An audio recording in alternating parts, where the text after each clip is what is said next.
This is Kerby Anderson. You know, each day we take on the tough issues and provide a biblical perspective to them. The topics we cover are wide-ranging: apologetics, theology, prophecy, creation and evolution, intelligent design, marriage, family, child-rearing, the millennial generation, trends in society, politics, economics, business, religious liberty, the Constitution, public policy, foreign policy, military policy, tensions in the Middle East, abortion, homosexuality, pornography, sexual ethics, media, technology, history, and America's godly heritage. We talk about anything that affects your faith, your family, or your freedom. So don't go anywhere, because Point of View starts right now.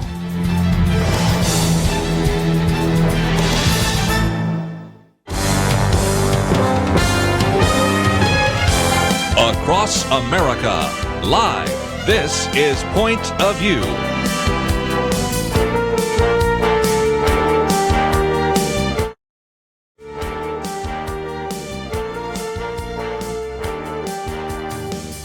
And now, Kerby Anderson. Thank you for joining me today here on Point of View on this Thursday. We've got a lot to cover. In the next hour, we're going to be hearing from our good friend David Barton. He co-authored a book with James Garlow entitled This Precarious Moment. And we're going to be talking about a number of different issues that are really kind of at the tipping point right now in America. And if they go one way, we have one kind of country. If they go the other way, we have a different kind of country.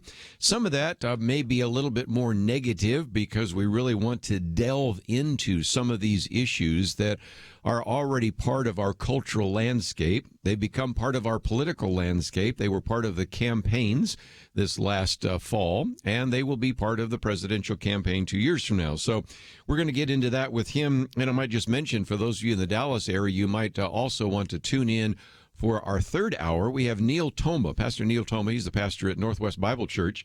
We're going to be talking about coast-to-coast conversations. He actually, I think it's a fun story we're going to have here. Took two things that he really enjoyed: conversations about Jesus and spending time in the great outdoors. And he's going to ride across the United States on a bicycle. Pretty amazing. I have some friends that rode across the state of Texas during Thanksgiving week last year. I know how difficult that was, so we'll see what he's going to actually try to do in that particular endeavor, and that'll be the third hour. But since some of what we will talk about is positive, some of it is negative, I thought we would start off with a very good piece that came out by Star Parker. By the way, Star Parker was on with us a while back when we talked about the First Step Act, which we're going to spend some time talking about tomorrow. We have Debbie Georgiadis in studio, as well as Dr. Merrill Matthews. Dr. Matthews is with the IPI organization in the Institute for Policy Innovation. Tom Giovannetti has really kind of gotten onto this issue of the First Step bill that passed the House and is in front of the Senate. And so we're going to get into some of that perhaps tomorrow. But Star Parker was a very strong proponent of it. So I would imagine is Dr. Merrill Matthews. I know Tom Giovannetti is at IPI. And then there's some others like Senator Tom Cotton, and even Frank Gaffney's been on the program, who disagree with it. So we're going to try to get into that in a little more detail. But Star Parker didn't get into politics in this one. She said, you know, in this holiday season of reflection, she said, I'm thinking about America's future. A new poll from Gallup serves up some sobering data regarding how young Americans feel about their country. I could have used this yesterday when we had our Millennial Roundtable, but Nick Pitts only was able to be with us one of the 3 hours, so we never really got into that.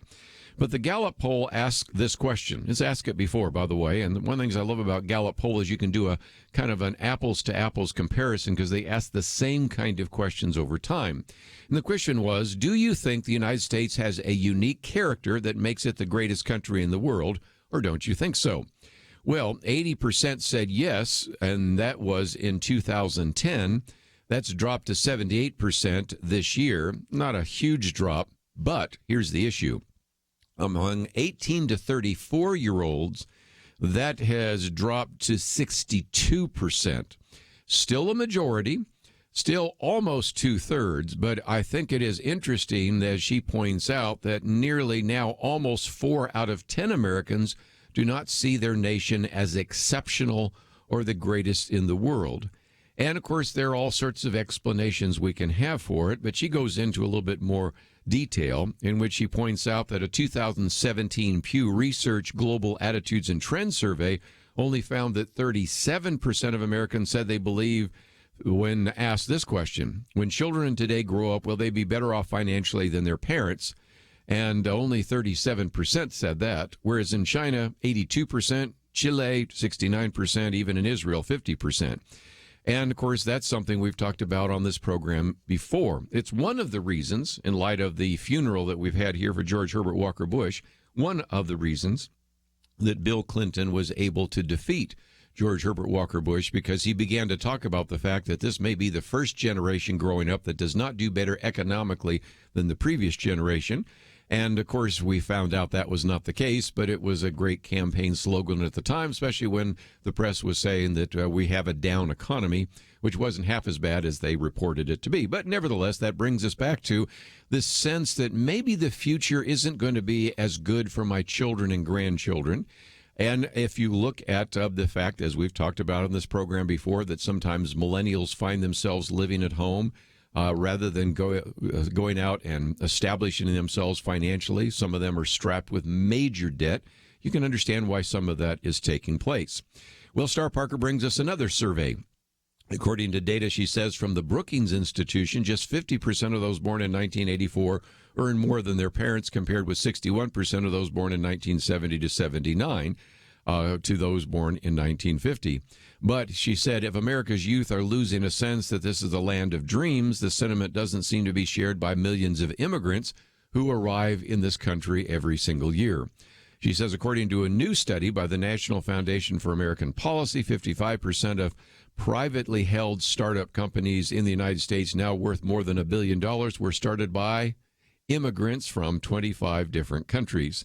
And so she goes through and talks about the fact that America is still the land of dreams and opportunities. And are there things wrong with this country? She said, well, certainly there are, but there's still plenty that is right. Those who choose to uproot from nations all over the world to come here and start their lives anew are interested in what is right, not what is wrong. And she has this great quote from TV personality Art Linkletter. Okay, for those of you that are younger, Art Linkletter used to do a television program. Matter of fact, he was best known for Kids Say the Darndest Things. But Art Linkletter had a phrase: things turn out the best for the people who make the best of the way things turn out. And so sometimes life doesn't necessarily give you a good deck, and you have to deal with that faulty deck of cards. Or life gives you lemons. Of course, you know the old phrase, turn it into lemonade. But nevertheless, she says that success is not just about one's circumstances, but also what is happening inside of each individual, one's character. And she said holidays are a good time to think about this, and she suggests two things. First, let's look at what is right about America. And second, let every American ask themselves if they truly believe that they are the best they can be, and if not, why not? Let's each take a personal responsibility to make ourselves and our country as great as possible and stop thinking that others and circumstances are what block our path. She says, I think the nation would soar, even with the things that are wrong, if all Americans got out of bed each morning with a sense of what happens to them is not because of anything, but what, in a sense, they themselves choose to do. And if at the same time we related ourselves and everyone else as created in the image of God. We all would discover how much power each of us has, and we all would discover how great America is because it is free. Well, anyway, I posted that as our first article here. If you find yourself sometimes getting so beat down by some of the negative things that we obviously have to talk about here on Point of View, I thought it was an encouragement, while at the same time a reminder that we have a lot of young people that still aren't convinced that this is a great nation. And the argument I always use is that Michael Medved, who's been on the program before, always starts his radio program by saying, the greatest nation in the world. And people always come up to him after, some crisis and said, Michael, do you really still think it's the greatest nation in the world? He looks him straight in the face and said, if it's not, which nation is greater? He never gets an answer. We'll be right back.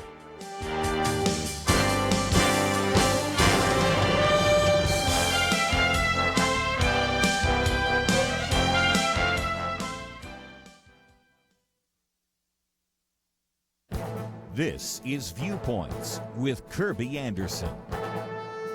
When Congress reconvenes, we'll be hearing more about a new initiative called the Green New Deal. Proponents want to overhaul government spending in order to combat climate change. Some of the new Democrat members of Congress want the majority to establish a committee that will be tasked with increasing the size of government and decreasing carbon emissions. In a recent column, Timothy Meads quotes from an article that appeared in Politico. The Green New Deal resolution calls for a bevy of far-reaching liberal goals to decarbonize the economy within a decade by reshaping the electric power, agricultural, and transportation sector. The article goes on to acknowledge that the plan may be even too much for Democrats in the House and Senate. Nevertheless, the concept has become an important rallying cry for the need to address climate change. If all this sounds familiar, it should be. Back in 2009, President Obama's Reinvestment Act pushed billions of taxpayer dollars towards green companies tasked with a similar mandate. These companies often failed while their leaders pocketed the cash instead of creating jobs and lasting green energy. A similar plan has been tried in other countries. Tim Worstall, writing in the Washington Examiner, provides some perspective on what happened in Australia and the United Kingdom. When the global recession hit Australia, government leaders thought that they could prime the economic pump by spending money to insulate houses and other structures. A royal commission documented that financial failure. The British government decided to do the same thing. There are fears that as many as 1 million homes were ruined by this central planning. The Green New Deal would not be a deal at all. We have seen what happened in Australia, Britain, and the United States when a similar plan was implemented and failed miserably. I'm Kerby Anderson, and that's my point of view. Take Kerby and the Point of View team with you on the go with the Point of View app. Search for Point of View Radio at the Apple or Google Play stores.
You're listening to Point of View, your listener-supported source for truth. And once again, I want to spend just a little bit of time today talking about some of the claims being made by Alexandria Ocasio-Cortez.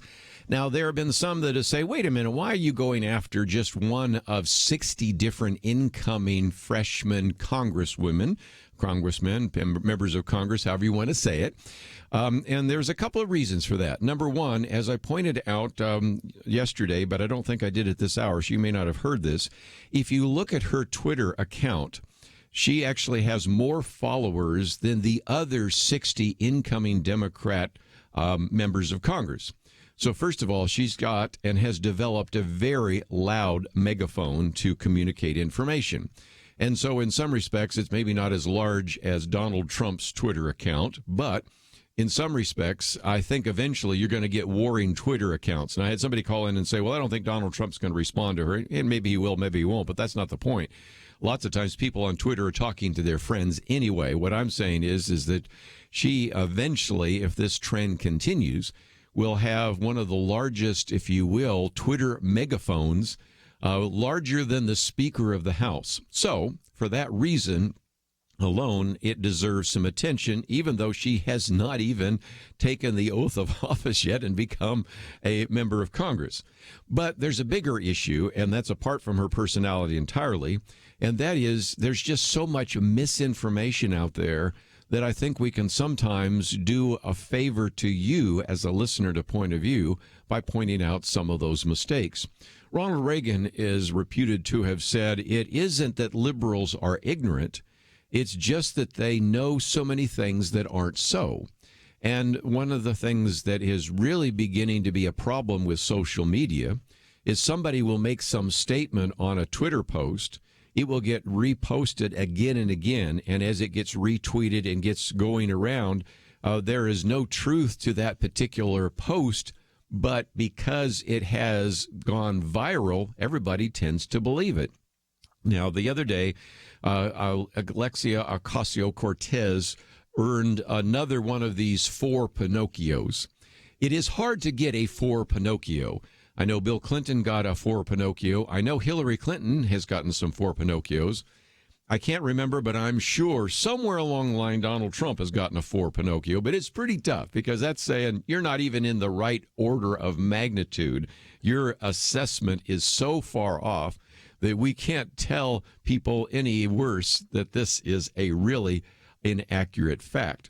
And so Guy Benson, I mentioned him the other day, said earlier in the week he devoted an entire post to addressing the tweet from Congresswoman-elect Alexandria Ocasio-Cortez, which appeared to endorse the idea that you could finance the entire, or at least a very significant amount of the government-run health care program she's proposing. It's called Medicare for All, by simply redirecting some of the misallocated military spending, which the Washington Post, thank you, Washington Post, identified this as a $21 trillion mistake and slapped her with a 4 Pinocchios. And so probably enough to actually deal with that. But again, in case you're not familiar, what she had done is read this latest audit that had come out about the military.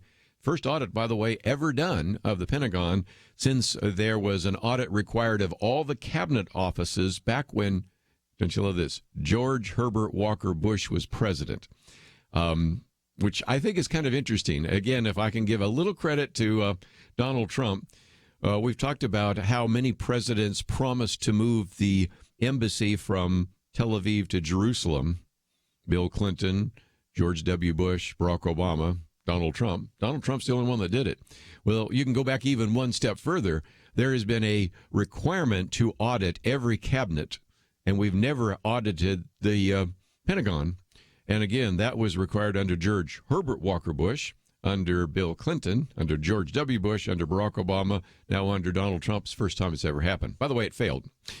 No surprise there. But the bottom line is when they started talking about some of the ways in which over this long period of time, in round numbers, about $21 trillion had been falsely registered in different accounts, she said, oh, well, we could use that to pay off the $32 trillion for Medicare for All, which is, first of all, crazy because the Pentagon has never had $21 trillion. And even more so, I mean, it just at every level, it didn't work. And of course, that's why it earned 4 Pinocchios. But nevertheless, the point that Guy Benson was saying is, again, what you are starting to see is these remarkable claims being made, sometimes by her or by other people, and then she reposts it, that are just starting to circle around, and we are never going to have really good public policy if all these mistakes keep getting circulated. So this is why Brandon Moore said, you know, what we find today is we can't even criticize some of the statements by Alexandria Ocasio-Cortez because, after all, people are saying we're making fun of her. And again, I want to separate her from what she posts. And I think, as we said just the other day, when there was a joke made about her shoes, that's out of bounds. But the point is, we've got to take seriously some of these pronouncements because some of them are so off target. And of course, we have a number of examples that Brandon Morris points out to. For example, comparing the members of the Honduran migrant caravan to those who suffered through the Holocaust. Or the idea, of course, as we just mentioned, of the Pentagon being able to fund single-handedly Medicare for All, and a variety of others that are part of this. And so as a result, you have a situation in which sometimes there's the great concern that people aren't going to get the accurate facts. Well, one more I thought I'd mention, because I really could do an entire show on this just because of so many things that have been said. There was on Sunday kind of a point-counterpoint that happened between Alexandria Ocasio-Cortez and Jim Hansen, president of what's called Security Studies Group. I don't know much about them. I suppose I could put them on the program, but he was being critical of the Medicare for All proposal, not on the basis of the finances, $32 trillion, but just on the fact that it would lead to death panels. So his Twitter post was, "Things will be much simpler when our Democrat socialist overlords simply tell us who will live and who will die. Hashtag death panels rock." And, of course, he's having some fun talking about the so-called death panels. Well, instead of letting that one go or engaging it in a different way, Alexandria Ocasio-Cortez said this: "Actually, we have for-profit death panels now. They are companies and boards saying that you're on your own because they won't cover a critical procedure or medicine. Maybe if the Republicans stopped hiding behind this socialist rock they love to throw, they'd actually engage on issue for once." Well, first of all, to argue that health insurance companies essentially act as death panels for choosing to cover certain treatments and others is, I think, put it mildly, erroneous and reckless. Tomorrow we'll have Dr. Merrill Matthews here. We'll get into that in more detail. For starters, health insurance companies are heavily regulated. Some of the most heavily regulated companies in the country are indeed those individuals. They are already forced under the Affordable Care Act to cover essential health treatments, including emergency services, hospitalization, non-emergency treatment, and even substance abuse services as well. And then, of course, you have various states that have added additional essential health mandates covering all sorts of different issues. And more importantly, the death panels she described aren't death panels at all. Death panels are composed of government bureaucrats or policy makers who decide which health treatments will be covered in a single-payer or government-run health care system. If indeed your insurance company said, "We're not going to cover that particular surgery," which I do know happens, you still have the opportunity to go out and do a GoFundMe program or anything else to do that as well. And it's not the same as where you would basically say, "We're not going to give you that opportunity to get that surgery or to get that particular medicine because it's not on the government formulary. And because it's a single-payer plan, you really have no other option than just go home and to die." We've seen what that looks like in other countries, and that's not exactly what we are talking about right now in a free market system, although it's becoming less free every day with all the various government regulations. Anyway, just thought I'd focus on that for just a few minutes. It will explain to you briefly why from time to time it just seems appropriate to address some of the erroneous tweets that come out from Alexandria Ocasio-Cortez. When we come back, I want to talk a little bit more about policies have consequences.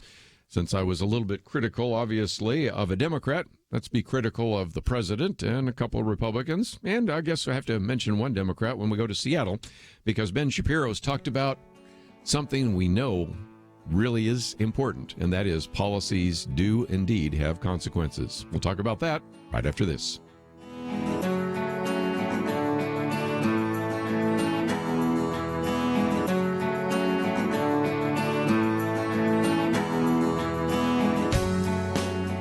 There is no more dangerous time than when things are going well. Remember Elijah on Mount Carmel? Fire came down. There was no doubt who was God, but what happened next? He went from amazing faith to a time of great fear and depression.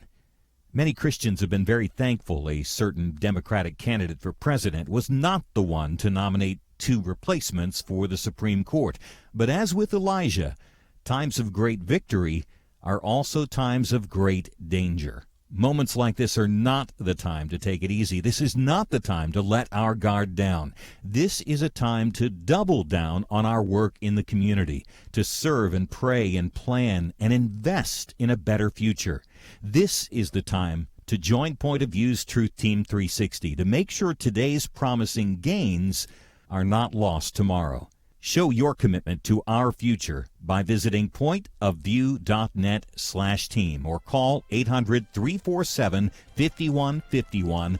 Ask to join the Truth Team. Pointofview.net/team and 800-347-5151. Point of View will continue after this.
are listening to Point of View. The opinions expressed on Point of View do not necessarily reflect the views of the management or staff of this station. And now, here again, is Kerby Anderson. Continue our conversation today, and if you'd like to join us at any point, 1-800-351-1212. Next hour, we're going to have David Barton with us, and I know you're going to want to call in then as we talk about this new book that he and Jim Garlow have written, This Precarious Moment, 6 Urgent Steps That Will Save You and Your Family and Our Country. We'll try to get into that. There are 6 sections to the book. It's 275 pages. I'll do my best to try to give you a brief overview, but you really sort of almost need to read the book to understand all of it. But we will be talking about that with him. And again, for those of you just joined us, I might just mention the third hour. We have in studio Neil Tomba, and he is the senior pastor, has been the senior pastor for 17 years at Northwest Bible Church. And we're going to be talking about his coast-to-coast conversations as he wants to ride across the country on his bike and engage people in conversation. It's going to be a fascinating conversation, and you are welcome to join us then as well.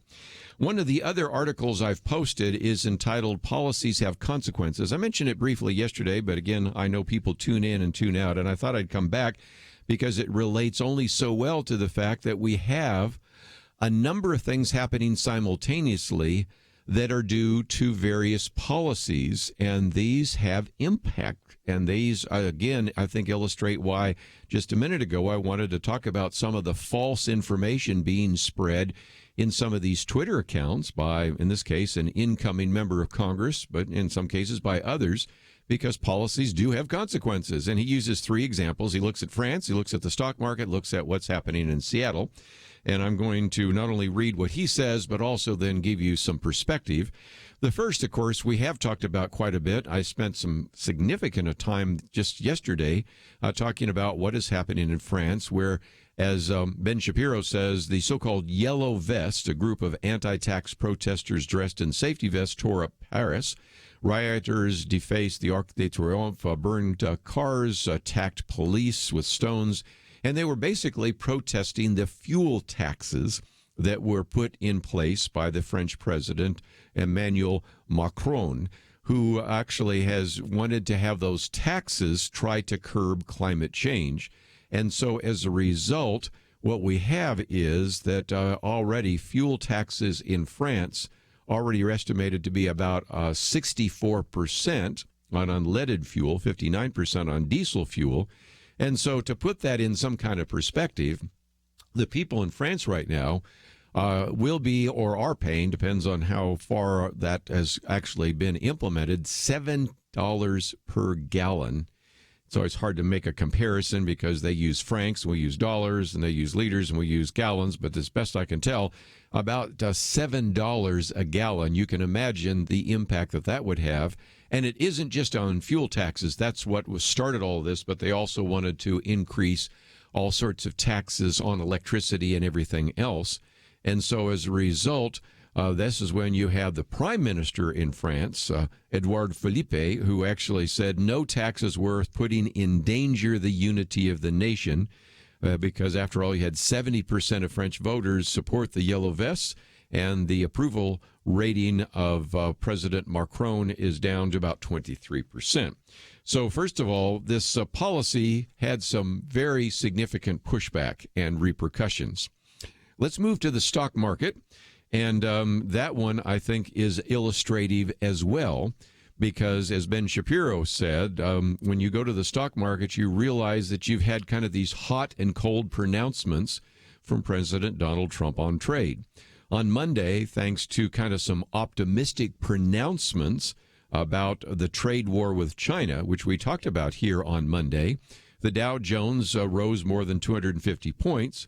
On Tuesday, President Trump referred to himself, which was so wrong, as a tariff man, and the stock market dropped 600 points.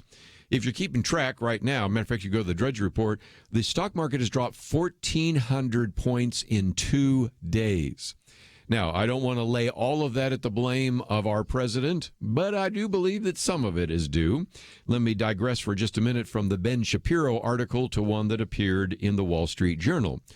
I love the editors there. They said, so much for the good feeling about that trade framework supposedly negotiated between President Donald Trump and Xi Jinping, on the weekend. Equity markets rallied on Monday following reports that the U.S. officials and the Chinese officials were actually going to have some level of progress.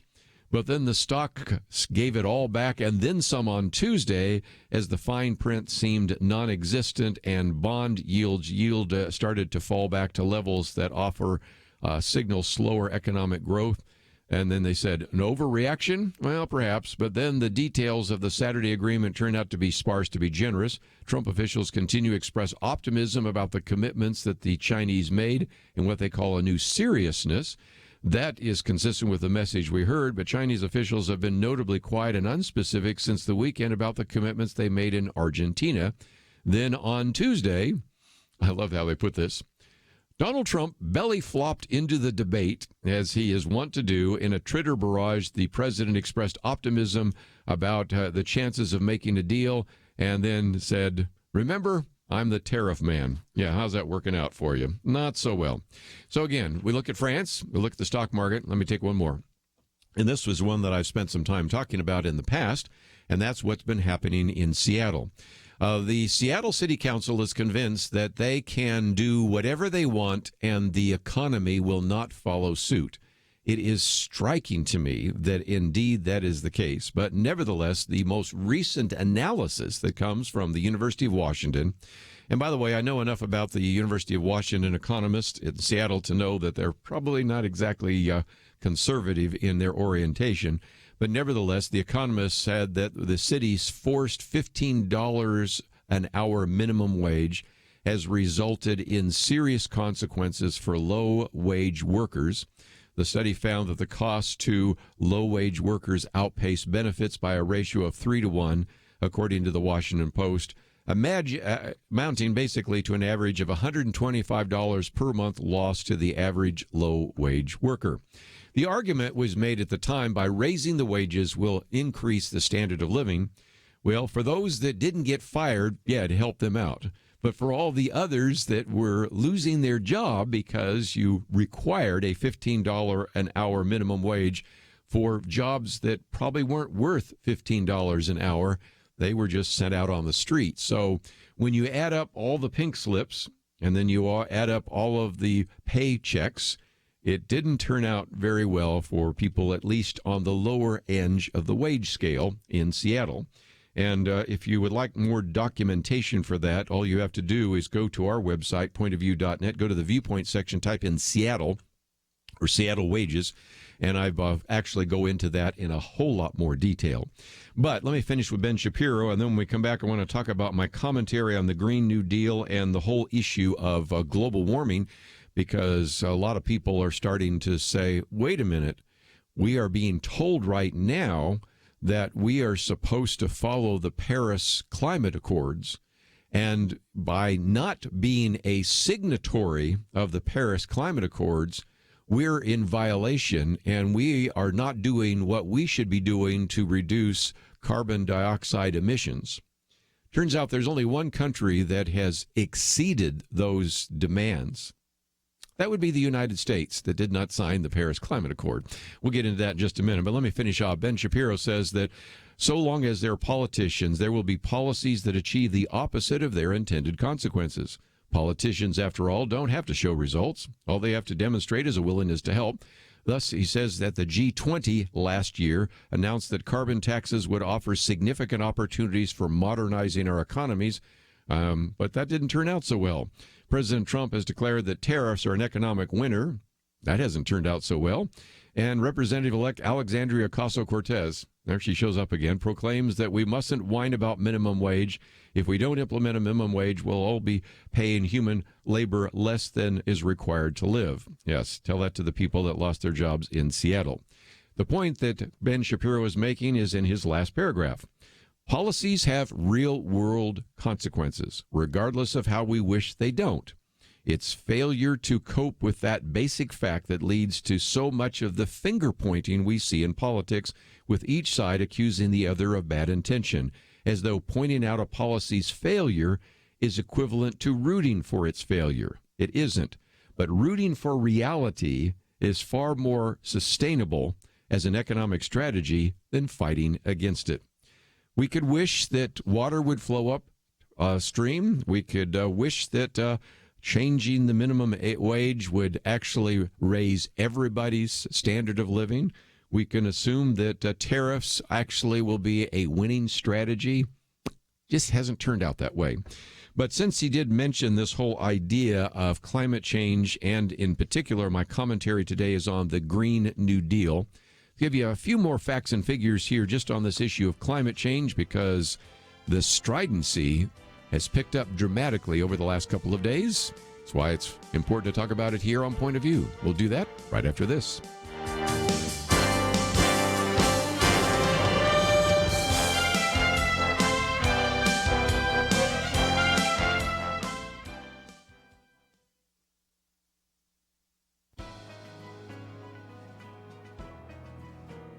Welcome to the First Liberty Briefing. I'm Jeremy Dice.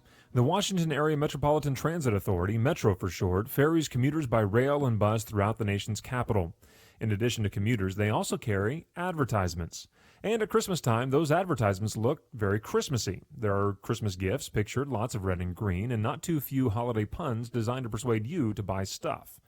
The Archdiocese of Washington, D.C. also submitted an advertisement.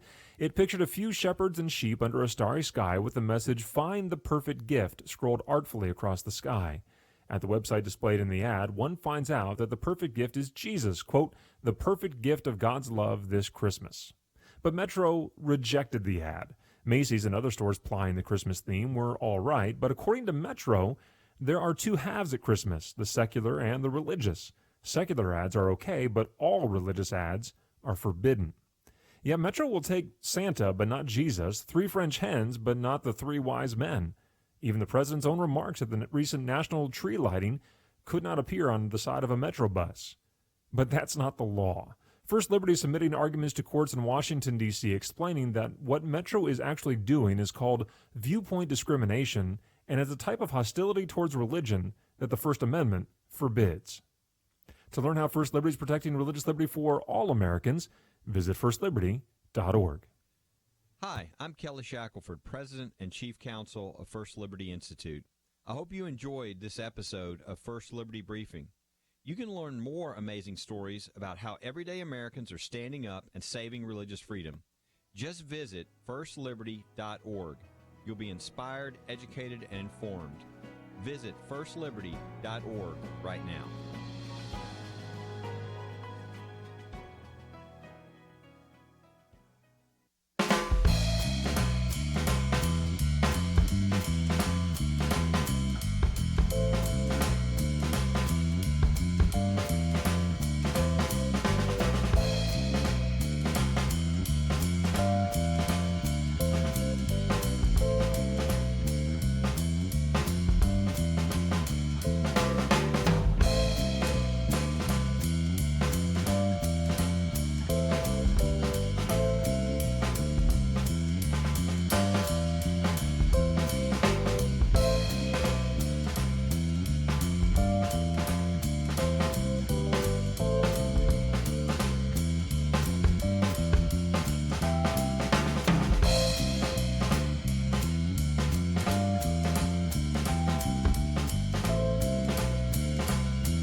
Now, back to Point of View, your listener-supported source for truth. Back for a few more minutes. While we're talking about some of these policies, one of the ones you're going to hear more and more about is the issue of climate change. And again, when people say, well, do you believe in climate change? Of course I believe the climate has changed. We had an ice age. We came out of an ice age. We had what was called the medieval warming period, where it got so warm in Europe that you actually had wine vineyards in the United Kingdom, in England. If you remember your old geography tests, they used to talk about the fact that there's ice in Greenland and not ice in Iceland and all that kind of stuff. Well, it turns out that there was, for a long time, no ice in Greenland. That's what actually allowed for the Vikings to survive so well, because it was a very warm period. Then we had kind of a mini ice age that sort of developed out of the Middle Ages as you go into kind of the Reformation Renaissance, which we're now coming back out of. Some are suggesting, it's interesting enough, there was a study the other day suggesting that looking at solar changes, we actually might get colder at the end of this particular century. And of course, if you're thinking about this, most of what I'm talking about are changes in the climate which had nothing to do with coal-fired plants. Let's recognize that back in the Middle Ages, when we had that global warming period, that medieval warming period, you didn't have 7 billion people on the planet. You didn't have people burning coal. You didn't have SUVs. You didn't have airplanes, all sorts of other things that might have contributed to that. So, first of all, some of the variation actually is almost out of our control. It has to do with solar cycles and the tilt of the earth and just a variety of different things that we can't go into. And frankly, the most significant gas in our atmosphere that affects the planet's climate is water vapor. Now, of course, they also want to look at carbon dioxide. Carbon dioxide accounts for 0.04% of the Earth's atmosphere. Okay, get that in your idea. It's 0.04% is actually carbon dioxide in the atmosphere, which is necessary because plants use carbon dioxide through photosynthesis to actually become the base of our food pyramid, if you will.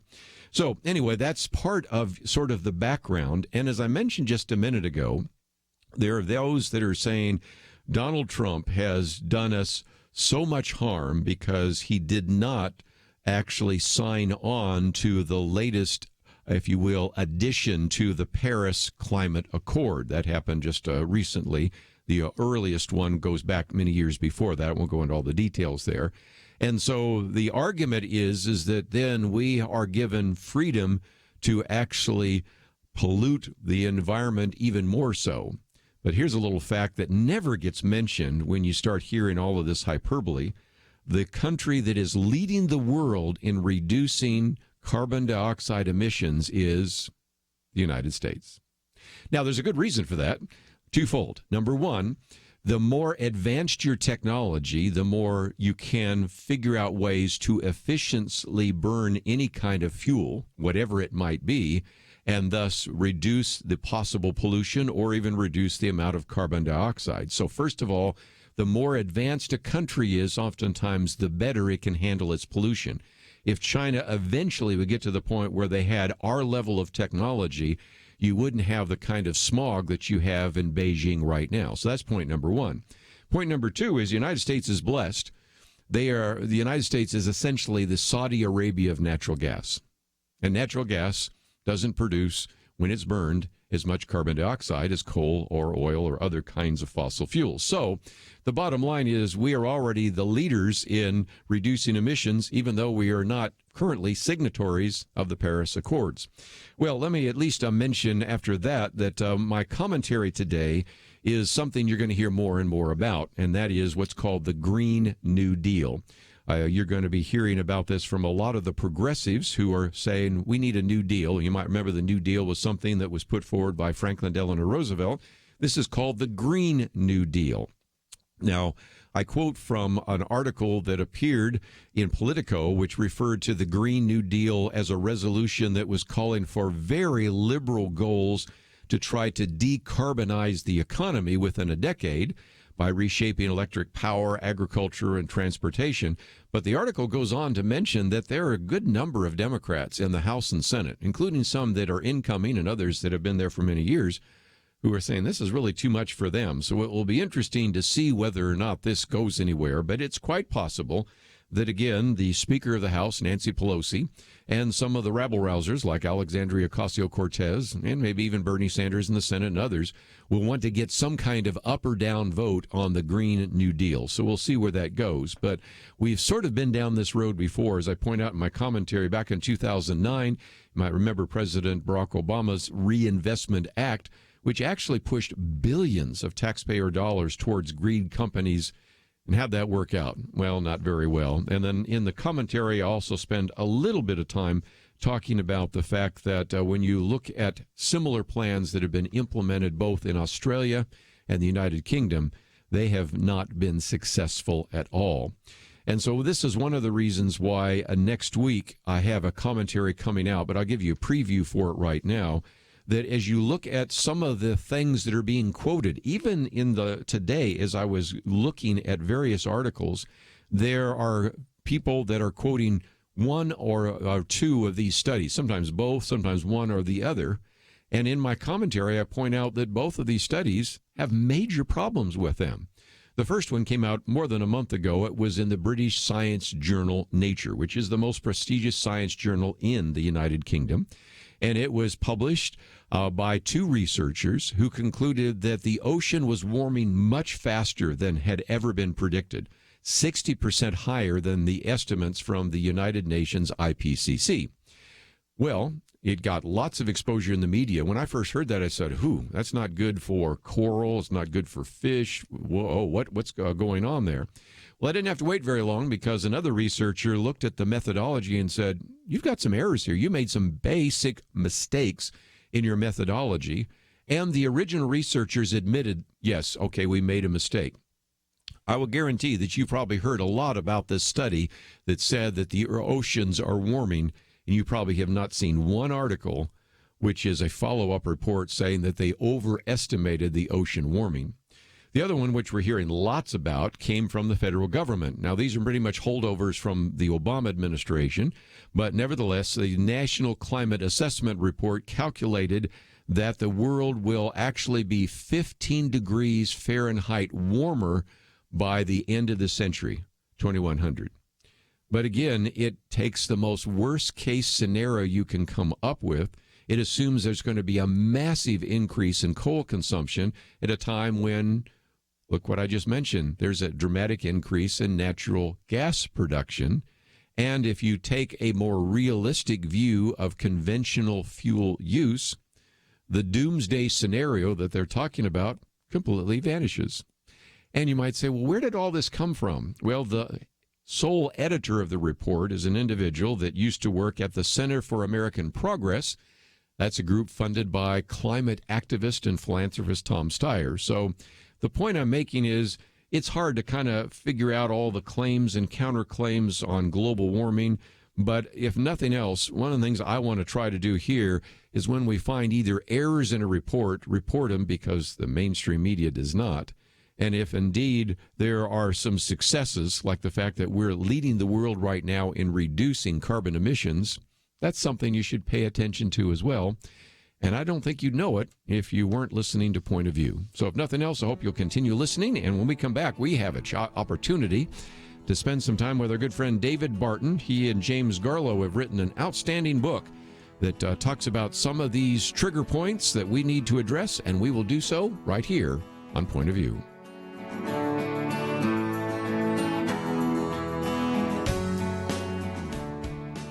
It wasn't long ago, it seemed, every official decision brought religious liberty and our ability to live as faithful Christians into question. Some of us wondered how long it would be before we were literally forced to choose between obeying God or men. That pressure seems to have subsided just a bit, and now is the time not to take a breath, but to work as hard as we can for the future of our nation.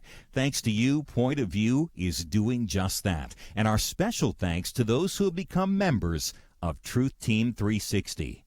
In football, 22 guys battle it out on the field while 40 or 60,000 watch in the stands and perhaps hundreds of thousands more watch on television. We need a special few to get out of the seats and into the game. Join today by calling 1-800-347-5151 and ask to join the Truth Team. or visit us online at pointofview.net/team. We really do need you. The nation needs you.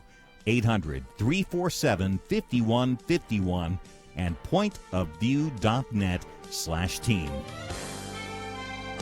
Point of View will continue after this.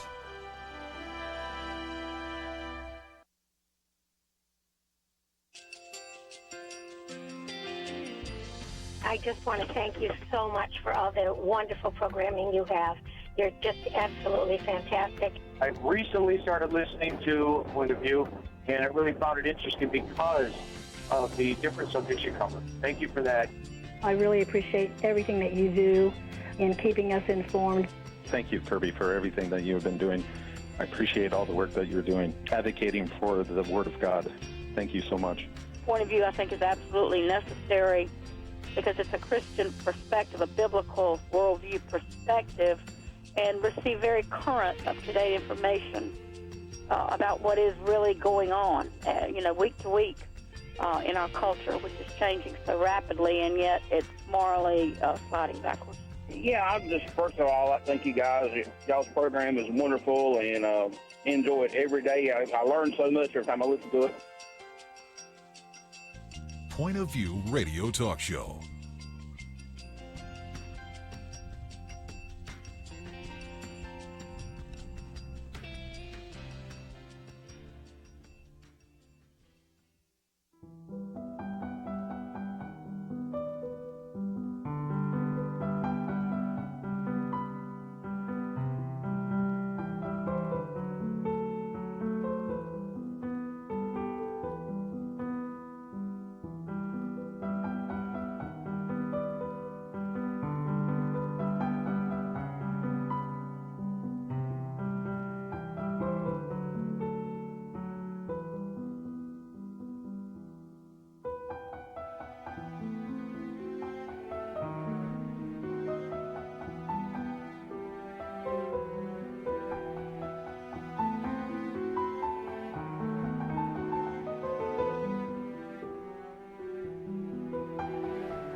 Hi, this is Kerby Anderson. You know, each day we take on the tough issues and provide a biblical perspective to them. The topics we cover are wide-ranging. Apologetics, theology, prophecy, creation and evolution, intelligent design, marriage, family, child-rearing, the millennial generation, trends in society, politics, economics, business, religious liberty, the Constitution, public policy, foreign policy, military policy, tensions in the Middle East, abortion, homosexuality, pornography, sexual ethics, media, technology, history, and America's godly heritage. We talk about anything that affects your faith, your family, or your freedom. So don't go anywhere, because Point of View starts right now.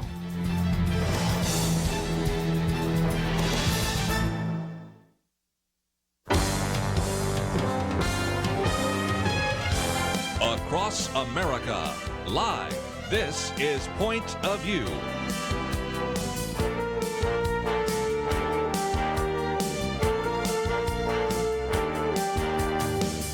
And now, Kerby Anderson.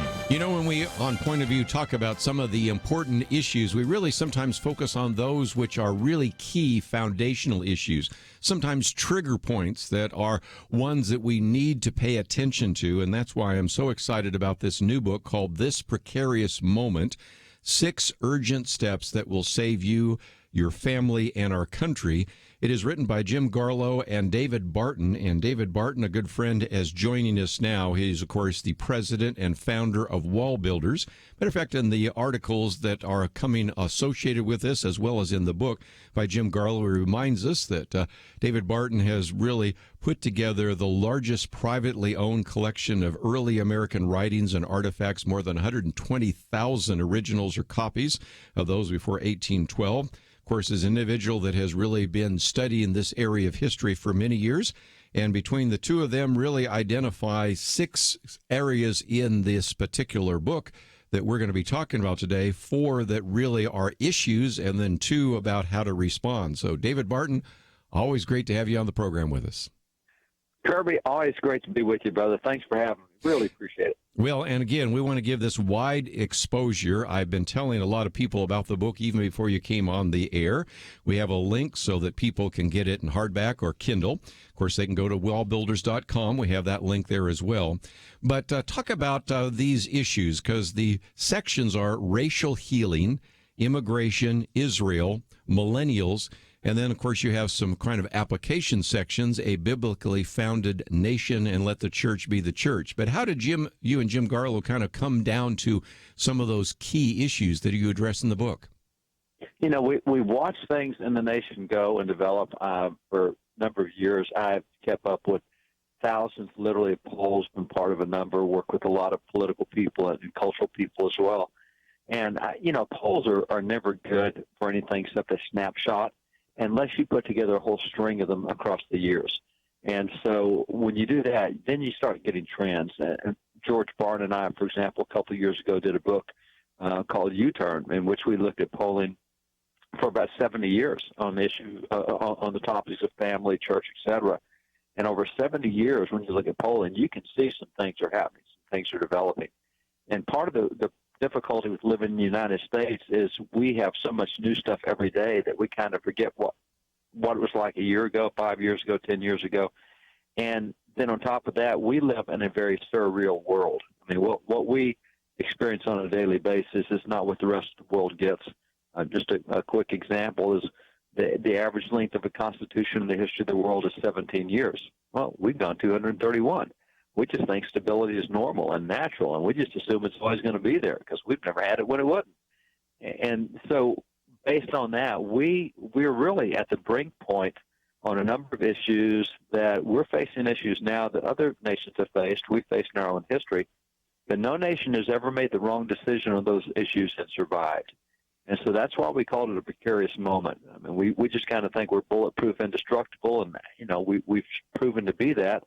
But at the same time, we are at some decision points on things like immigration, and things like our relationship with Israel, and things like racial relations and where millennials are that that will determine what we're going to be 10, 20, 30 years from now. We've got some decisions to make right now. Well, I'm going to try to move through some of these fairly quickly. And, of course, I know we're going to have some callers that are going to want to ask some questions. But the first section has to do with racial issues. And I love how it starts. So what can two white guys, Garlow and Barton, say about the topic of racism? But this is an issue as an individual that also has written not only about the early American history, but you've also written about slavery and a variety of other things and Reconstruction. You certainly bring a historical perspective to all of that, but it does seem to me that one of those flashpoints in our country today is racism, isn't it? It is, and it's one of the things that's really kind of been fanned a whole lot by progressives, by education, where education is headed, the way we portray things. You look at 350 years of the African slave trade, where America essentially was bringing slaves into America for 250 of those years. And so you look at that, and that is heavily covered in education today, and how abominable that situation was. Slavery, racism, I mean, it's unacceptable. And as far as any kids today know, slavery exists in the world because of America. And you go, well, wait a minute, across those 350 years, actually, there were 12 million Africans brought out of Africa, and America accepted 388,000 of them. So that's not a very big portion. Actually, Brazil got almost 5 million of them. And there are more slaves, literal slaves, I don't mean figurative, I mean literal slaves in the world today, right now, today, than there were in the 350 years combined of the African slave trade. So when you look at racism in America, it's really fueled by this thing that whites have inherently been against blacks in America, always been oppressed, and et cetera. And that's not the right perspective. I mean, there's more going on. We don't have slavery in America now. We got some sex slavery for sure. But when you look at 40 million in the world, why is there a focus on keeping tension between races in America? Why is there a focus on making things so uncomfortable for both sides of this and stirring both sides up? One of the positions that is really clear is you have to conclude that racism is a sin. But here's the deal. If it's a sin, it does not apply just to one race. It applies to every single race. And so there's never been a time in history for any race that they were not one time themselves slaves and one time slave owners. That's every race in human history, period. So this is a condition that's common to everyone, but it's still something that has to be dealt with today because the tensions are so high. There are reasons that Black Lives Matter exists. There are reasons that guys don't stand for the pledge for the national anthem. It's because of what they've been taught. And those tensions are real, whether the basis for them is accurate or not. The tensions are real, and they have to be dealt with. One of the other things you talk about is the number one predictor of major cultural problems. We've had Colonel Alan West in the studio. Matter of fact, sometimes he's actually sit in my chair, and he said, when we talk about the problems in the African-American community, a lot of them have to do with the very significant point that you make in Chapter 8 about the family. It is. So the one thing we know for sure, statistically speaking, and statistics, they really don't care what race you are. They care what the results are that they measure. And there is no question that the greatest indicator of whether any individual, any family, any group will live in poverty is the marital structure. If there is a mother and a father in the home, whether they be Christian or not Christian, the chances that, for example, if it's not a mother and a father in the home, you're looking at delinquency rates 3 to 5 times higher, educational difficulties 3 to 5 times higher, twice as likely to join a gang. 90% will end up in juvenile delinquency sometime in prison. Let me just go through the numbers. And so all the numbers there for the psychological difficulties, the behavioral difficulties, they all stem to whether there's a mother and father in the home. And right now you're looking at 68% of African-American children are born out of marriage. Wow. This is the lowest marriage rate that African-Americans have had in their existence. Yes. They have never had the family as weak as it is right now. Let's take a break. When we come back, we've talked a little bit about racial healing. There's 11 chapters there. And of course, we're just giving you a brief overview. Going to come back and talk about immigration, then Israel, and millennials. And then we'll end with some discussion about a biblically founded nation and let the church be the church. All part of this book, This Precarious Moment. We'll be right back.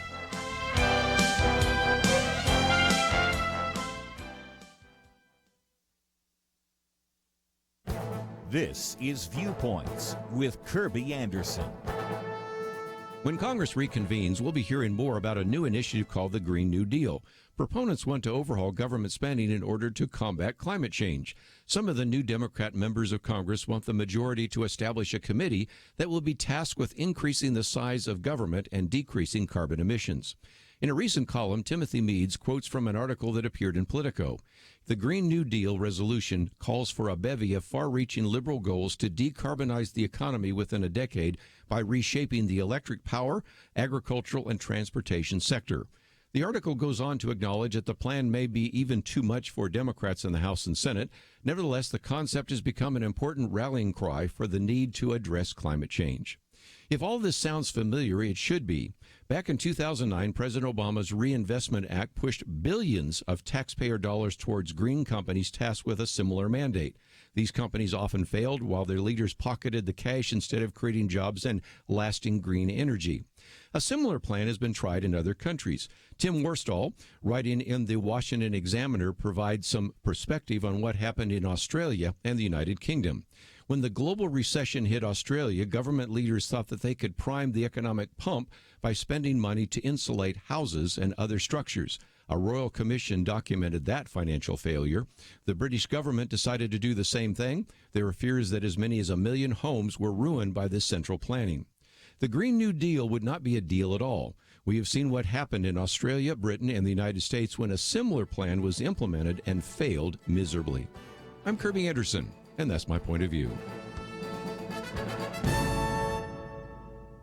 Take Kerby and the Point of View team with you on the go with the Point of View app. Search for Point of View Radio at the Apple or Google Play stores.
You're listening to Point of View, your listener-supported source for truth. Privileged to have with us today David Barton, again of Wall Builders, and he and James Garlow have written this excellent book. It's published by Salem Books.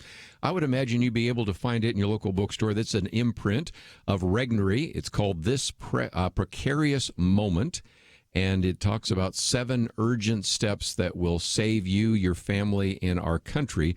We talked about Section 1 on racial healing. I just want to keep the train moving down the road and move to Section 2 on the subject of immigration. And again, David, here's a place where you can provide us with some history in terms of immigration, but also something I find myself talking about quite often about how does the Bible look at that subject of immigration? So what are some things that we need to know about from that particular section in your book? Yeah, on the immigration section, the first thing to understand is that America and the Founding Fathers especially were exceptionally pro-immigration. We talk about the reason we separated from Great Britain was because of taxation without representation, but that is itself a misrepresentation. That's one out of 27 issues they listed, and taxation without representation was only 17 out of the 27. So that's what we focus on today. But another one that's notable is the Founding Fathers said King George III is trying to limit immigration to America. We don't want limited immigration. We want immigrants coming in, and we can't put up with him trying to stop immigration. So that was a big issue to them. When they wrote the Constitution, they put in there that Congress had the right to establish a uniform rule of naturalization. And so what they did was, it's significant that after they finished the Constitution, 1/4 of those guys who did the Constitution themselves ended up in Congress making the uniform rule of naturalization. And by the way, something worth pointing out is of the 39 guys who signed the Constitution, 7 of the 39 were themselves immigrants. And so you had a number of immigrants signing the Constitution. George Washington, he appointed 3 immigrants to the U.S. Supreme Court. Yes. 4 of the first 6 secretaries of Treasury were immigrants. I mean, it's amazing. His Secretary of War was an immigrant. It's amazing the huge role that immigrants were among the founding fathers that we just don't think about that today. So when you look at the 1787 provision of the Constitution that Congress can do this, they did in 1790, 1795, and 1798. Those are the 3 immigration laws the founding fathers passed. And when you look at what they put in there, it's pretty amazing. For example, the founding fathers said, hey, by the way, no anchor babies, which, we're debating right now with the birthright citizenship kind of stuff. And does Trump have the right to do an executive order? And well, founding fathers already addressed that way back in the day. And for them, the big deal was assimilation, that you come to America, you have to assimilate here. And so it's interesting that during the Constitutional Convention, it was the immigrants who spoke the most about the immigration clause. Pierce Butler, South Carolina immigrant, he says, if I had been able to vote when I came to America, he said, I would have ruined the nation. He said, I would have voted like I used to vote in my former country, and I would have made America look like my country, but I left my country to come to something different. He said, I don't think any immigrant should ever be able to vote until they've been here 14 years, because that's how long it took me to learn. Well, Alexander Hamilton was himself an immigrant. He said, well, 5 years is a good number. And so that's why the Constitution says you can't be a citizen, you can't vote until you've been here 5 years. You have to learn this country. It's so different from every other nation. If you start voting when you get here, you'll make it like your nation, whether that be Guatemala or Mexico or Iran or wherever you came from. So that was significant, is they wanted assimilation. And Ben Franklin talked about all the German immigrants they had in Pennsylvania. He said it's a bad deal because they're starting to do all their documents in German, and they're putting up German signs, and they're keeping their German language. They're not assimilating. And so, I mean, even back then, they were talking the very things we talk about today. Now, Kerby, you mentioned the Bible aspect of it. Yes. And as these hearings have gone on in the last year, the most frequently cited verse we've heard has been Leviticus 19:34, where all these folks say, hey, the Bible says, Israel, remember you were strangers in the land, and so therefore you do good to strangers that come among you, and you treat the aliens well. And so that's been like a call for open borders. And the problem with that is English is not Hebrew and English is not Greek. And as folks may or may not be aware, in Greek there are 4 words used for the English word love. There's phileo and storge and eros and et cetera, agape. And so when the Bible says love, it could mean 4 things. It could mean a sexual love. It could be a brotherly love. It could be a kindness kind of a love. And so when Jesus says love your neighbor, that doesn't mean have sex with your neighbor. That's not the word he used. There's a different Greek word for that. But they're all translated to love. And so when you go back to Hebrew and look at the word stranger, that word stranger in Hebrew actually means a proselyte. It says any proselyte who comes among you, you treat them as one of your own. Now, proselyte is someone who wants to become part of you. It's what we see with Ruth and Naomi in the book of Ruth, where Naomi is a citizen of Israel, and Ruth is a citizen of Moab. She's not of Israel, but she wants to be. And so she goes to Naomi and says, hey, when you go back to Israel, I'm going with you, and your God will be my God, and where you sleep, I'm going to sleep, and everything. That's assimilation, and that's a proselyte. I want to convert to be you. I want to be a Jew.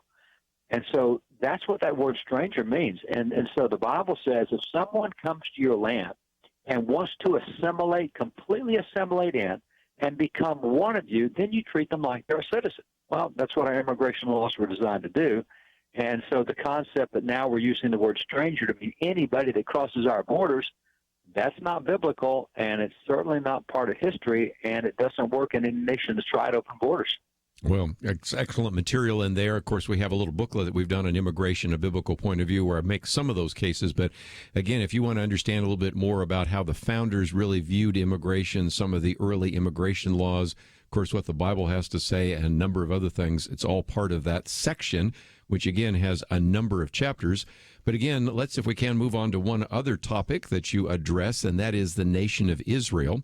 Of course, early on, you point out the fact that we've had a number of presidents that have promised that they would move the embassy from Tel Aviv to Jerusalem. Only one president so far, that is Donald Trump, has done so. But again, you give us a little bit of the history of everything from Genesis 12, the issue of anti-Semitism, even, for example, the Six-Day War and other things. But what do we need to know about in terms, as Christians, the nation of Israel?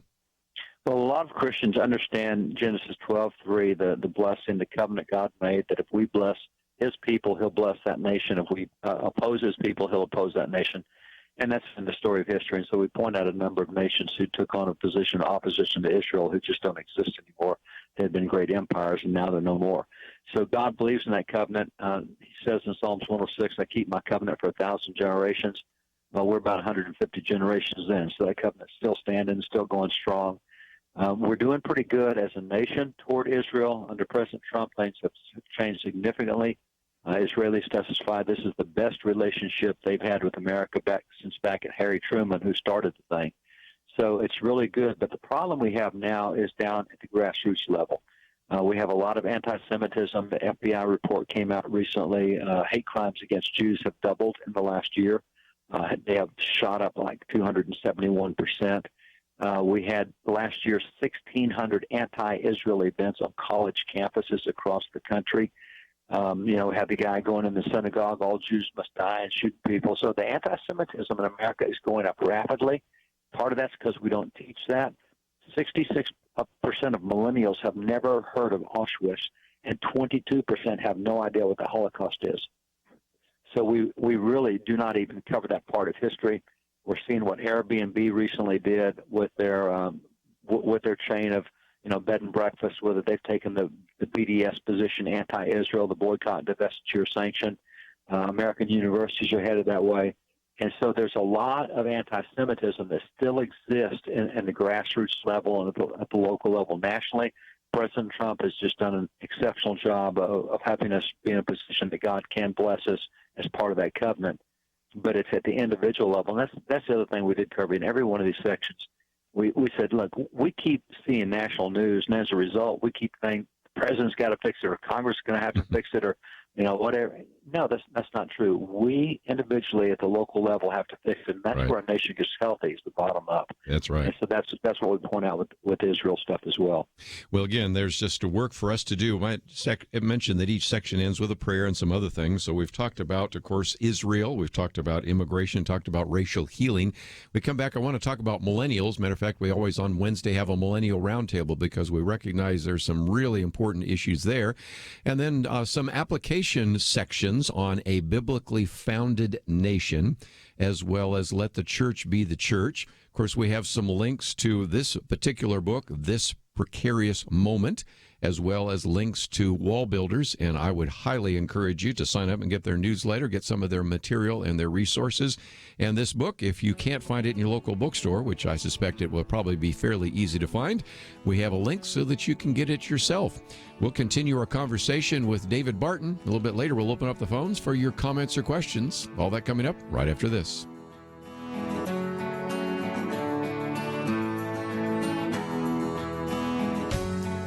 Protect the health of the nation. Join the Point of View Truth Team. Pointofview.net/team. Pointofview.net/team. Or call 800-347-5151. So there's this guy named Jordan. He's a healthy guy. He's a dad of 6, and he works as a guide in Alaska. And he goes to the doctor, true story, he goes to the doctor and he's diagnosed with cancer, stage 4. And here's the thing. He had switched earlier from medical insurance to Medishare, where Christians share each other's medical bills. So the question for Jordan and his wife, Jenny, was, is this actually going to work? Our medical bills exceeded $160,000. Medishare members shared all our bills. And it was about more than just the money, too. This is a real community. Medishare is a family, a group of people that stick with you through the hardest times of your life. I just don't know how I could have done it without Medishare. It's so worth looking into. There's a reason this is growing so fast. So if you want to find out more, here is a number for you. 855-90-BIBLE. That's 855-90-BIBLE. Point of View will continue after this.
You are listening to Point of View. The opinions expressed on Point of View do not necessarily reflect the views of the management or staff of this station. And now, here again is Kerby Anderson. Continue our conversation today with David Barton, co-author of the book with Jim Garlow, This Precarious Moment, 6 Urgent Steps That Will Save You, Your Family, and Our Country. And if you'd like to join us, let's open up the phones, 1-800-351-1212. We've talked about a number of sections in the book.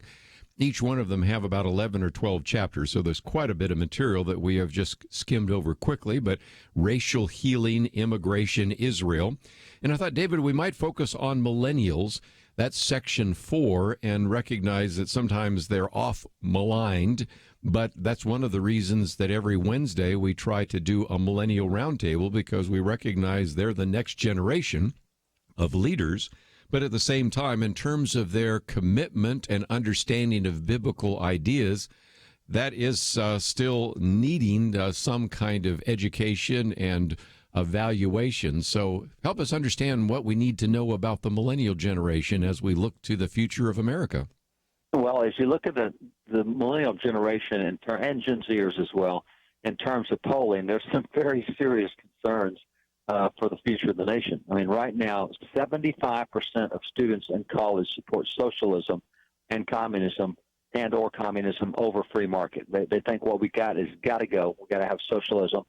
53% of students in college right now believe that free speech should be limited, and 19% of college students believe that violence is an acceptable response to free speech you disagree with. Yes. So those are all troublesome points. No nation has ever gone to that locale in policy and ever survived. So that's one of the reasons it's a precarious moment.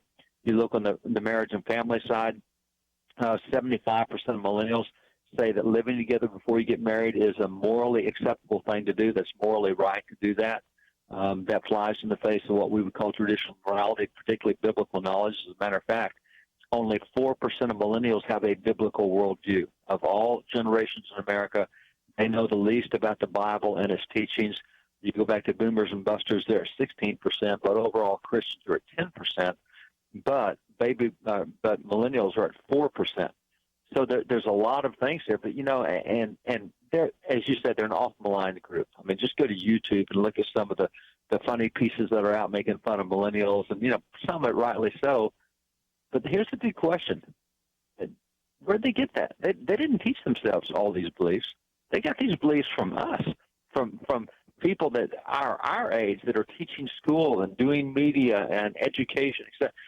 So we're really looking at a reflection of what America has become, but it is really centered in this new generation. So the question becomes, how do you reach these folks? Because 4 out of 5 millennials say that there is no absolute moral truth. I mean, whether it's rape or murder or anything, it all depends on the circumstances and conditions and what you think and feel at the time. And so when you're at that point, man, you can't survive as a nation. What do you do? And this is why I think God has been so gracious to us. Those millennial kids are some of the best kids in the nation with the best hearts in the nation. They just haven't been exposed to really what they need to know. And polling-wise, they are the most responsive group in the nation to relationships. If you will simply say, hey, can I take you out for a Coke? You're not going to find a millennial who says no to that. They're going to do it. They want to spend time with you. And if you get with them and start asking them questions, and so why do you think socialism is better? And well, can you point to any nation where socialism's ever increased prosperity and freedom? And you just start asking questions. It's thoughts they've never had before. They've never been exposed. They've never considered. And so in the summers, we run millennials through in 2-week sessions, and I have never seen any American respond so promptly to truth and get so firmly on the other side as these millennials. So there's real problems there, but there's really, really, really good solutions there. We really do spend a lot of time on solutions in that section. I might just mention Chapter 47 talks about the relational nature of millennials, and we've talked about this many times on the program. And then Chapter 48, you talk about advice to millennials and older generations. So those of you that are older, you might say, well, they probably wouldn't want to hear from me. Oftentimes they're looking for a mentor. They're looking for someone to be involved, and you have that opportunity, which kind of brings us to the last 2 sections, and then we'll take some phone calls perhaps.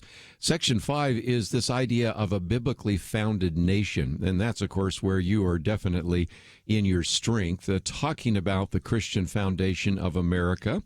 And again, when you talk to millennials or even older generations, sometimes they are unaware of some of the Christian foundations of America, because really for the last more than a century, we've had this kind of revisionist history that it's excluded and removed almost all of the Christian foundations of America from the way in which we teach it in our history classes and the way we expose it and teach about it even in the media.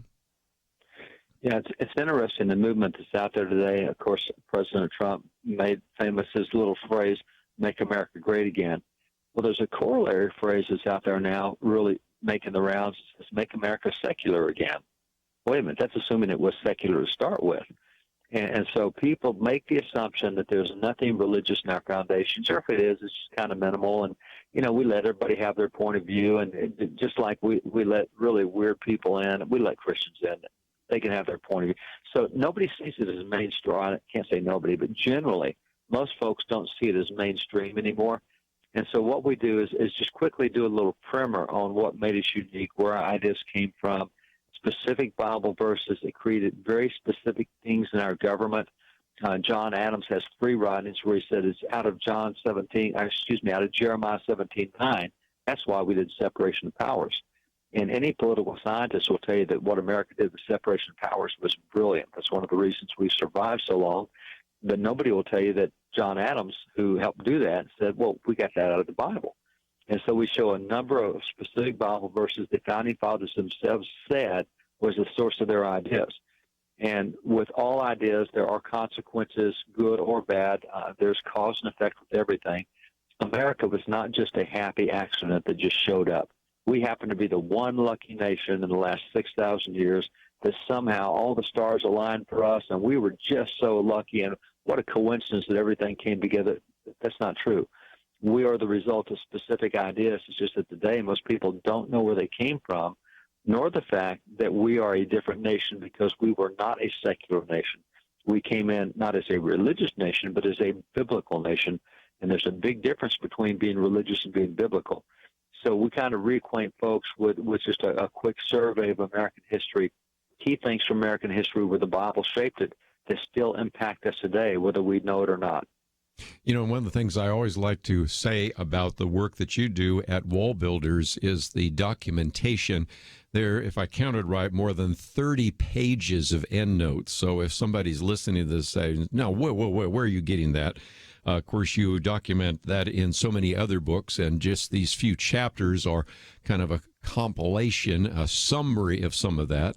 But first of all, there's some really good endnotes. But second of all, just before we take a break, chapter 52, you deal with the so-called evidence America was not founded on Christian principles, because this is, I think, important too. You only spent a few pages on it, but again, you can point people to other articles, because you see this, David, showing up more and more in Twitter posts, Facebook posts, various websites that, again, I have this idea that let's make America secular again, because the assumption is that if you really want to understand America, everybody was like Thomas Jefferson. Everybody was like Benjamin Franklin. By the way, I'll admit they wouldn't probably sign the doctrinal statement of my church, but they were a lot more theistic than than our secular friends give them credit for.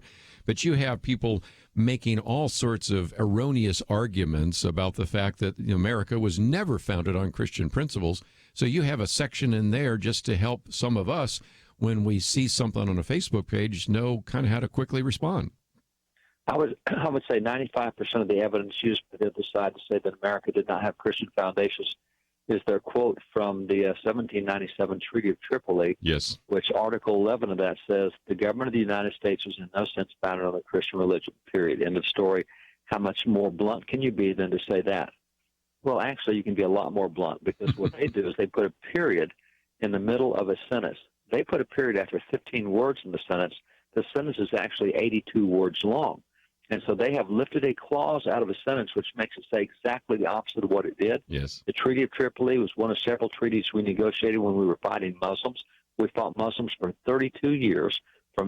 It actually started in 1784, went to 1816. And in fighting them, we kept having these treaties where it said, look, you guys are Muslims, we're Christians. Quit fighting us because we're Christians. We don't fight you because you're Muslims. We don't have any hostility toward Muslims. Now, we don't like terrorists, but we don't care what your religion is. Just change your behavior. And so what Article 11 actually says is the government of the United States is in no sense founded on the Christian religion, is having an inherent hostility toward Muslims, etc. And it says we're not the state-established church that you fought in the Crusades. We're not killing you because you're Muslim. And so what that article actually says is we're a Christian nation. You guys are Muslims. We don't fight you because you're Muslims. But now today they take that sentence out of context and they say the opposite of what it actually said. We'll take a break. Come back with more right after this.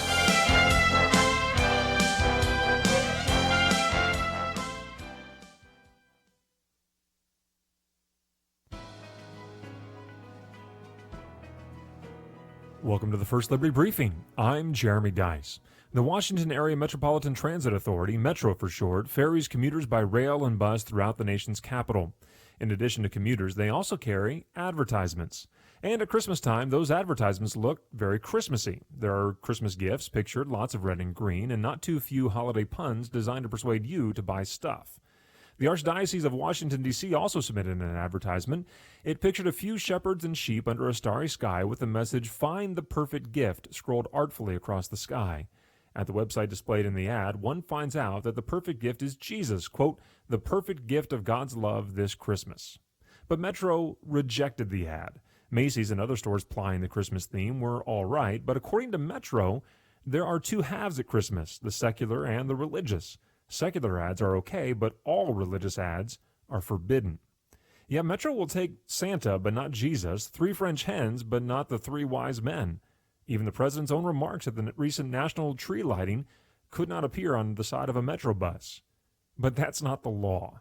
First Liberty is submitting arguments to courts in Washington, D.C., explaining that what Metro is actually doing is called viewpoint discrimination and is a type of hostility towards religion that the First Amendment forbids. To learn how First Liberty is protecting religious liberty for all Americans, visit firstliberty.org. Hi, I'm Kelly Shackelford, President and Chief Counsel of First Liberty Institute. I hope you enjoyed this episode of First Liberty Briefing. You can learn more amazing stories about how everyday Americans are standing up and saving religious freedom. Just visit firstliberty.org. You'll be inspired, educated, and informed. Visit firstliberty.org right now.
Now, back to Point of View, your listener-supported source for truth. Back for a few more minutes as we talk with David Barton today, co-author of the book with Jim Garlow, This Precarious Moment, 6 Urgent Steps That Will Save You, Your Family, and Our Country.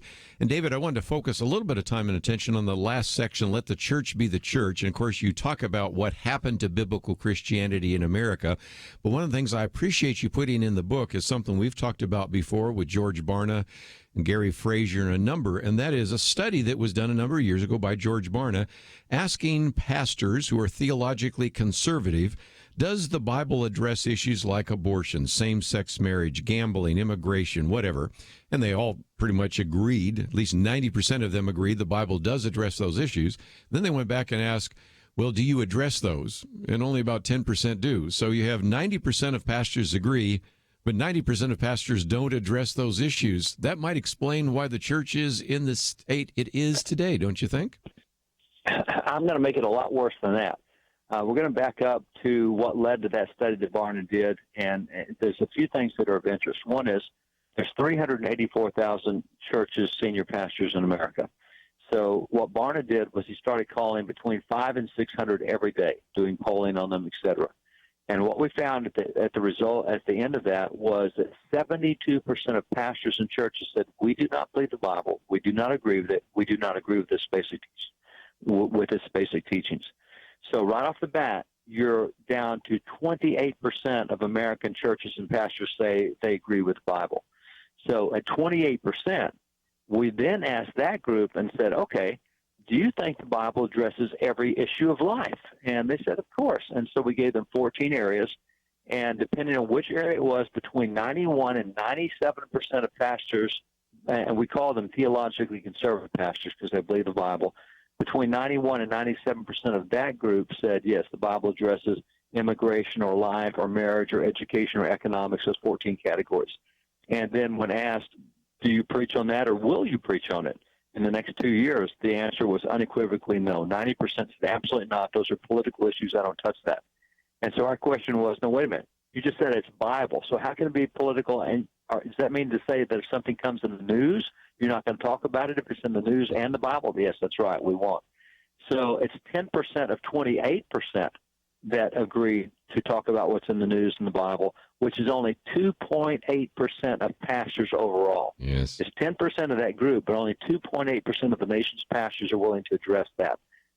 Christians, in the same way, biblical worldview we mentioned earlier is not there.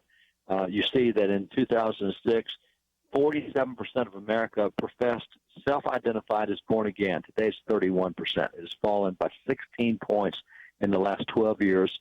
65% of Christians say they have never shared their faith with anyone else, and 70% of born-again Christians say that you can get to heaven other ways than through Jesus Christ, and 47% of born-again Christians said that Jesus sinned while he was on earth. Now, these are the folks that should be sharing their faith with someone, but the church is not doing it. Individuals are not doing it to any great degree, which is where we're back to only 10% of Americans have a biblical worldview. But the church is got less than that. The church is the worst institutional group out there right now by their own admission. When we ask those theologically conservative pastors, the ones who believe the Bible, when we ask them, how do you know whether your church is successful or not, the top 5 answers those Bible-believing pastors gave, none of those answers came out of the Bible. And so we're using standards to measure church today that Jesus never used, the Bible does not endorse, and we're getting the results of what you always get what you measure, and we're measuring the wrong stuff and getting the wrong stuff, and it's really sad to see. Yeah, again, church attendance, dollars donated, number of programs offered, number of staff hired, square footage. Those are not biblical answers.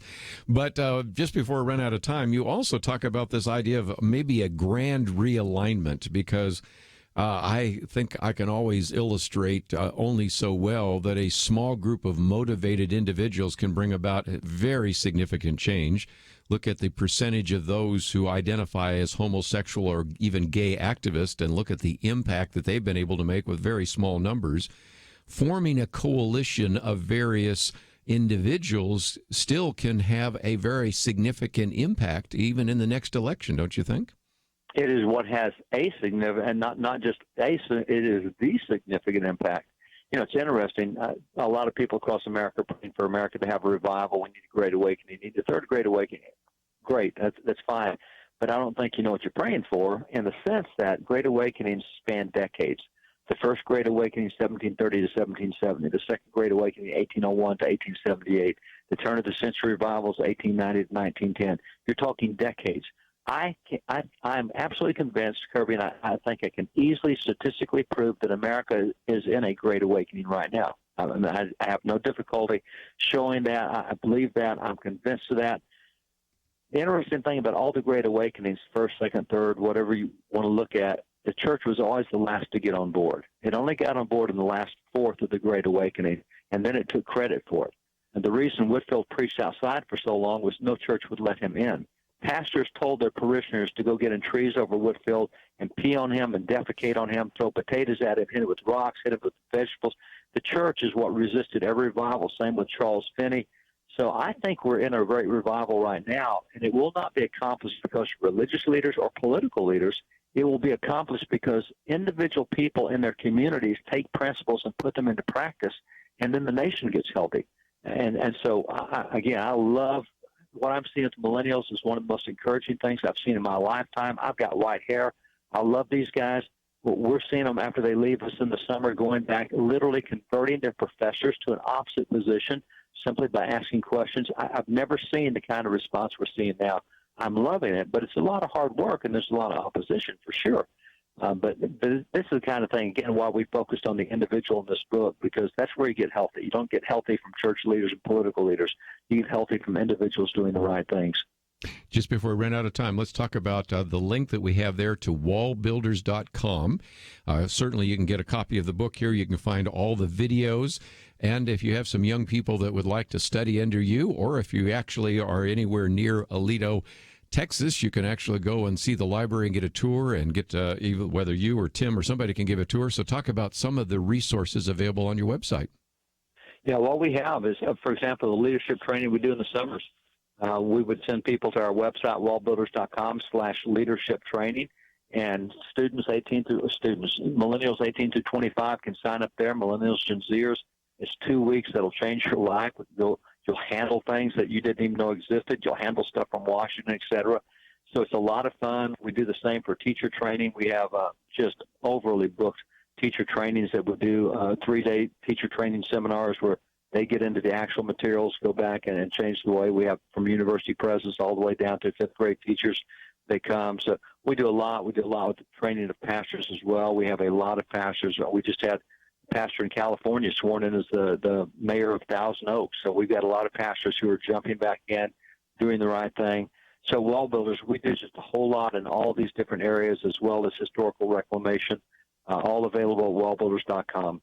Well, again, David Barton, you've certainly been a good friend of this ministry for many years, and I do appreciate you and Jim Garlow writing this book, and thank you so very much for giving us some time today here on Point of View.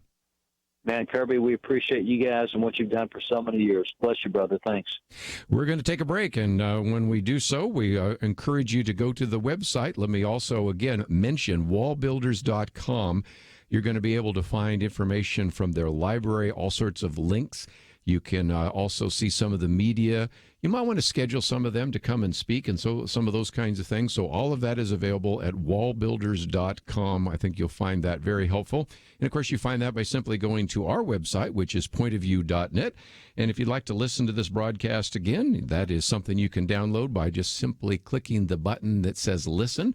Or if you'd like to watch it on YouTube, you can do so, or even hit the watch button. That would be the case as well. And as you do that, I hope you'll also recognize that we depend on your financial gifts. So click on that button that says donate. We're going to take a break and come back with more right after this. Protect the health of the nation. Join the Point of View Truth Team. Pointofview.net/team. Pointofview.net/team. Or call 800-347-5151. So there's this guy named Jordan. He's a healthy guy. He's a dad of 6, and he works as a guide in Alaska. And he goes to the doctor, true story, he goes to the doctor, and he's diagnosed with cancer, stage 4. And here's the thing. He had switched earlier from medical insurance to Medishare, where Christians share each other's medical bills. So the question for Jordan and his wife, Jenny, was, is this actually going to work? Our medical bills exceeded $160,000. Medishare members shared all our bills. And it was about more than just the money, too. This is a real community. Medishare is a family, a group of people that stick with you through the hardest times of your life. I just don't know how I could have done it without Medishare. It's so worth looking into. There's a reason this is growing so fast. So if you want to find out more, here is a number for you. 855-90-BIBLE. That's 855-90-BIBLE. Point of View will continue after this.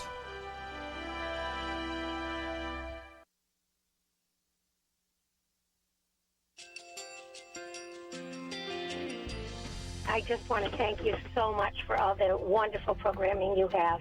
You're just absolutely fantastic. I recently started listening to Point of View, and I really found it interesting because of the different subjects you cover. Thank you for that. I really appreciate everything that you do in keeping us informed. Thank you, Kerby, for everything that you have been doing. I appreciate all the work that you're doing, advocating for the Word of God. Thank you so much. Point of view, I think, is absolutely necessary because it's a Christian perspective, a biblical worldview perspective, and receive very current, up-to-date information about what is really going on, week to week in our culture, which is changing so rapidly, and yet it's morally sliding backwards. Yeah, I just, first of all, I thank you guys. Y'all's program is wonderful, and enjoy it every day. I learn so much every time I listen to it. Point of View Radio Talk Show.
Hi, this is Kerby Anderson. You know, each day we take on the tough issues and provide a biblical perspective to them. The topics we cover are wide-ranging: apologetics, theology, prophecy, creation and evolution, intelligent design, marriage, family, child-rearing, the millennial generation, trends in society, politics, economics, business, religious liberty, the Constitution, public policy, foreign policy, military policy, tensions in the Middle East, abortion, homosexuality, pornography, sexual ethics, media, technology, history, and America's godly heritage. We talk about anything that affects your faith, your family, or your freedom. So don't go anywhere, because Point of View continues right now.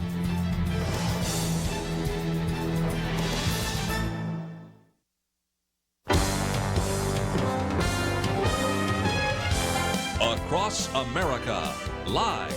This is Point of View.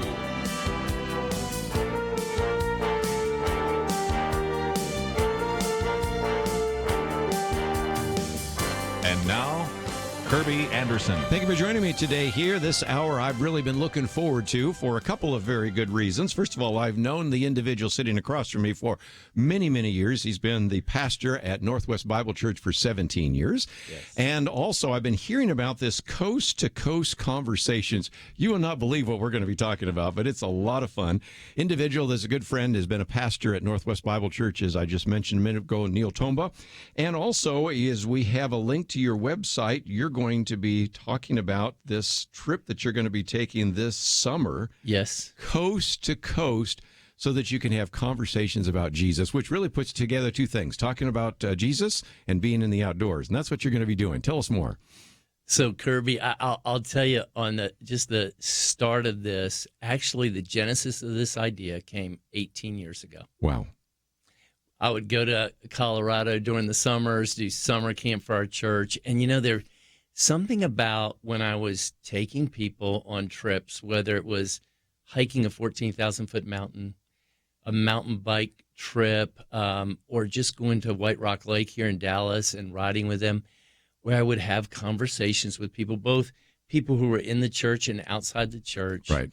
And there was just this way that people would open up when we were side by side, that sometimes they didn't do when we were face to face. I'm with you on trying that. to talk about really serious issues. Yeah. So I had this habit of, if I had a day where I had some free time, I would ask my wife Vila. Sounds like Sheila with a V.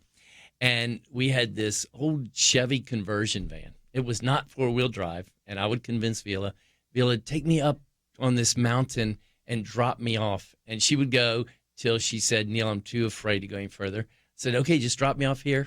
She'd say, how are you getting back? And I said, I'll figure it out. And 17 years ago, I'm coming down off a mountain one day, and I see this family by a little pond. It was a fish hatchery. And I thought, I wonder how they found this place. And I'd really like to not just talk to them, but to document the conversation. Because I would just go around, whether it's at White Rock Lake or in Colorado, having these conversations that would end up being spiritual conversations, conversations about faith, conversations about creation and our bodies, and conversations about God and Jesus. And so that day, 17 years ago, I thought, I want to do this one day. Travel around the country, have conversations, and document them. And Vila and I would talk about it for 17 years. Isn't that something? Well, and again, something happens, Neil, when you talk about taking God's word into God's creation. You know, I am a real firm believer in Christian camps. My wife and I always go to at least one camp every summer, and usually multiples. And she will document the fact that I think there are some things that happen when you put God's word in his revelation, in his word with God's revelation in the creation that happen nowhere else. And when I ask individuals that have become Christians, sometimes it's at a child evangelism fellowship or in a Awana or something like that, but it's amazing how many times at a Christian camp they've either accepted Jesus Christ or maybe they got their marriage straight or something like that. So you're bringing together, you know, conversations about Jesus outdoors. And I really just completely affirm that. I think that's such a great idea. Thank you. Now, this one is going to be a little bit more than just a little bit of a ride around White Rock Lake. For those of you that are outside of the state of Texas, White Rock Lake is a really small little lake. You were talking about going coast to coast. Explain that for just a minute. Okay, so the plan is the end of May, we're going to start in Santa Monica, California, and we're going to travel 2 routes put together that bikers tend to use, cyclists tend to use, old Route 66 and then 76, and we're going to make our way from Santa Monica, California, try to miss a lot of mountains, go through Tulsa, make our way north to Annapolis, Maryland. Yes. And Kerby, it was a fascinating moment when, as I was planning this trip, I was thinking this will just be a small thing, me and another guy and my cell phone, and maybe I could convince my wife to do our car thing. And there was this moment where I had this impression where God was communicating to me, Neil, you're kind of swinging for a single here. Why don't you swing for the fences? That's right. And it wasn't you're going to hit a home run. But out of that, at that same week, there was a book agent that I talked to and a professional filmmaker who said, we want to be a part of this. Yes. The book agent is in New York, and he said something to me. He said, Neil, you need to get north. Do you understand when you come north here and you start talking about Jesus, we are afraid of you? Yes. Kerby, so often we as believers, when we're thinking about having conversations about we're Jesus, the ones that we are timid. think we're afraid. Yeah. And it was just like he gave me that little gift, and it really challenged me. Yeah, well, again, it's just a great opportunity to do evangelism and all of that. Now, I want to talk logistics for a minute, and then I want to get into some conversations about conversations, if you will. But a lot of people are saying, how does this work? I've got some friends that actually last Thanksgiving week actually went from Texarkana, one side of Texas, to El Paso, the other side of Texas. And it took them an entire week. And it took an entourage because they had to have an RV and all sorts of things, and you have to kind of plot that out. Like you said, same thing. There are just a lot of freeways you're not going to be on.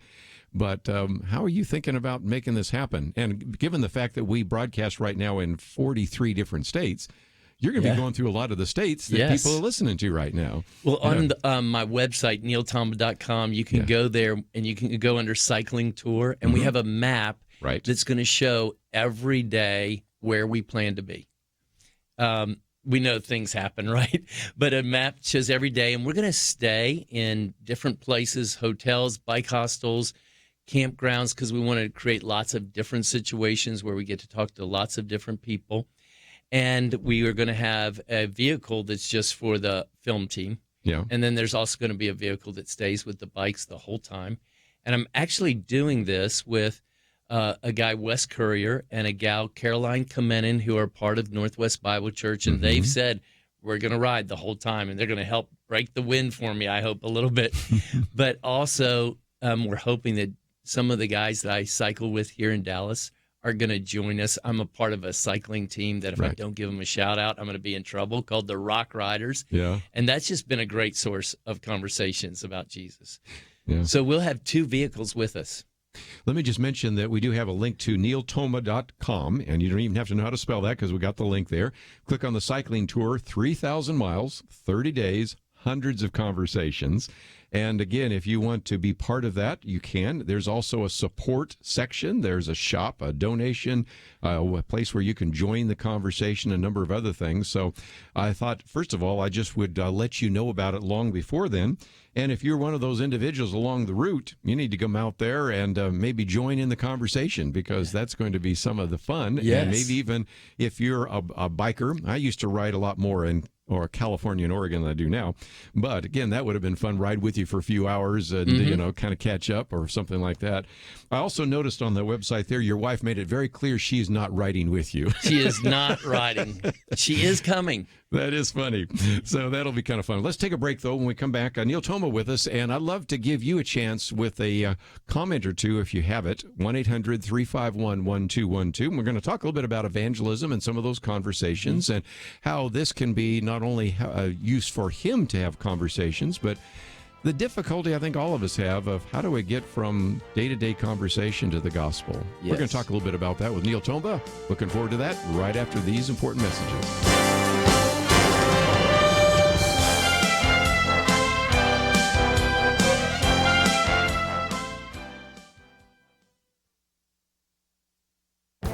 This is Viewpoints with Kerby Anderson.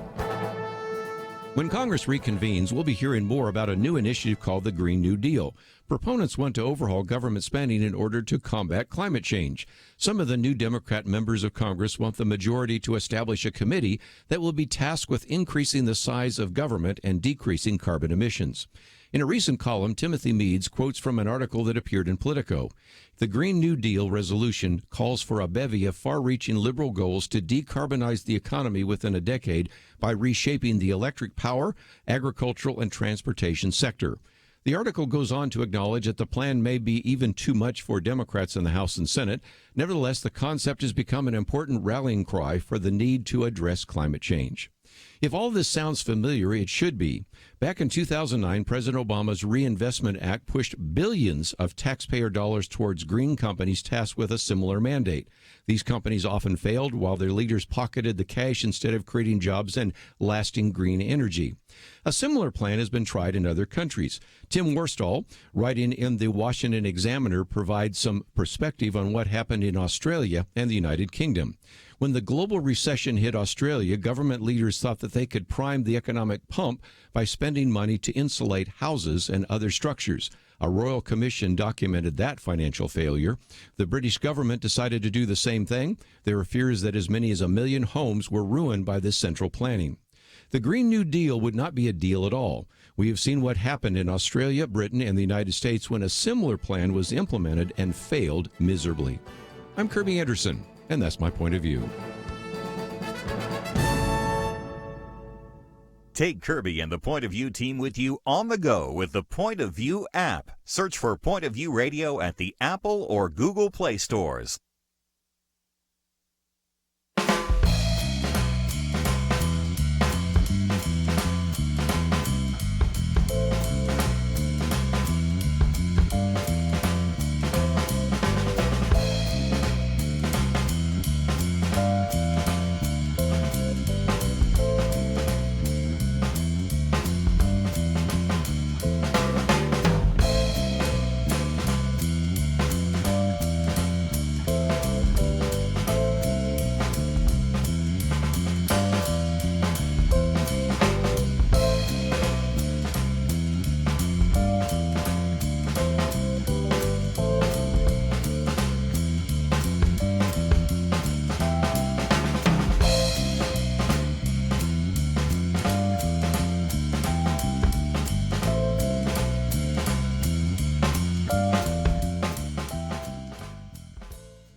You're listening to Point of View, your listener-supported source for truth.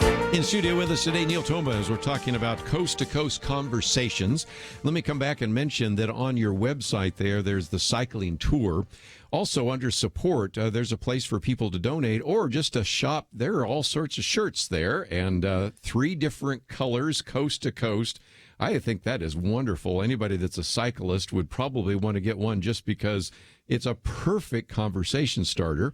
And so, again, we have all of that on the website, and that's a way that people can support you, maybe even join with you. Of course, you're going to be able to follow them on Facebook and Twitter and YouTube and Instagram and all of that and the rest. But I guess that brings us into the conversations. How do you get into those conversations? Because in some respects, as this is easy. People are going to say, why are you cycling across the United States? You're into the gospel. But you know as well as I do, one of the most difficult things is how do I get from a conversation about tax policy or the Dallas Cowboys or Donald Trump or whatever that happens to be to the gospel? That's a tough issue, isn't it? It is.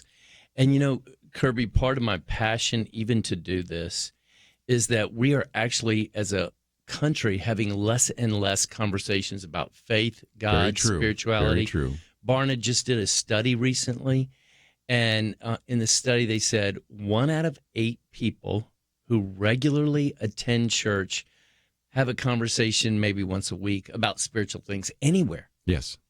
And so part of it is it's just getting harder to do it because we don't do it.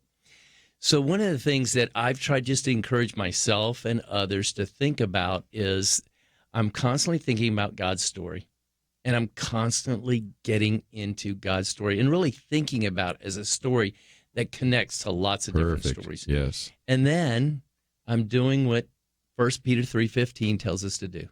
Sanctify Christ as Lord in your heart, always being ready to make a defense, to give an account for the hope that's in you. And so I'm saying I'm making sure my story is connecting with his story, right? Mhm. You know, it's so interesting. The word defense, there's the word we get apologetics, right? Right. And the first apologetic is what? Jesus is the biggest part of my story. Right, sure. And so then the third thing, circle is their story.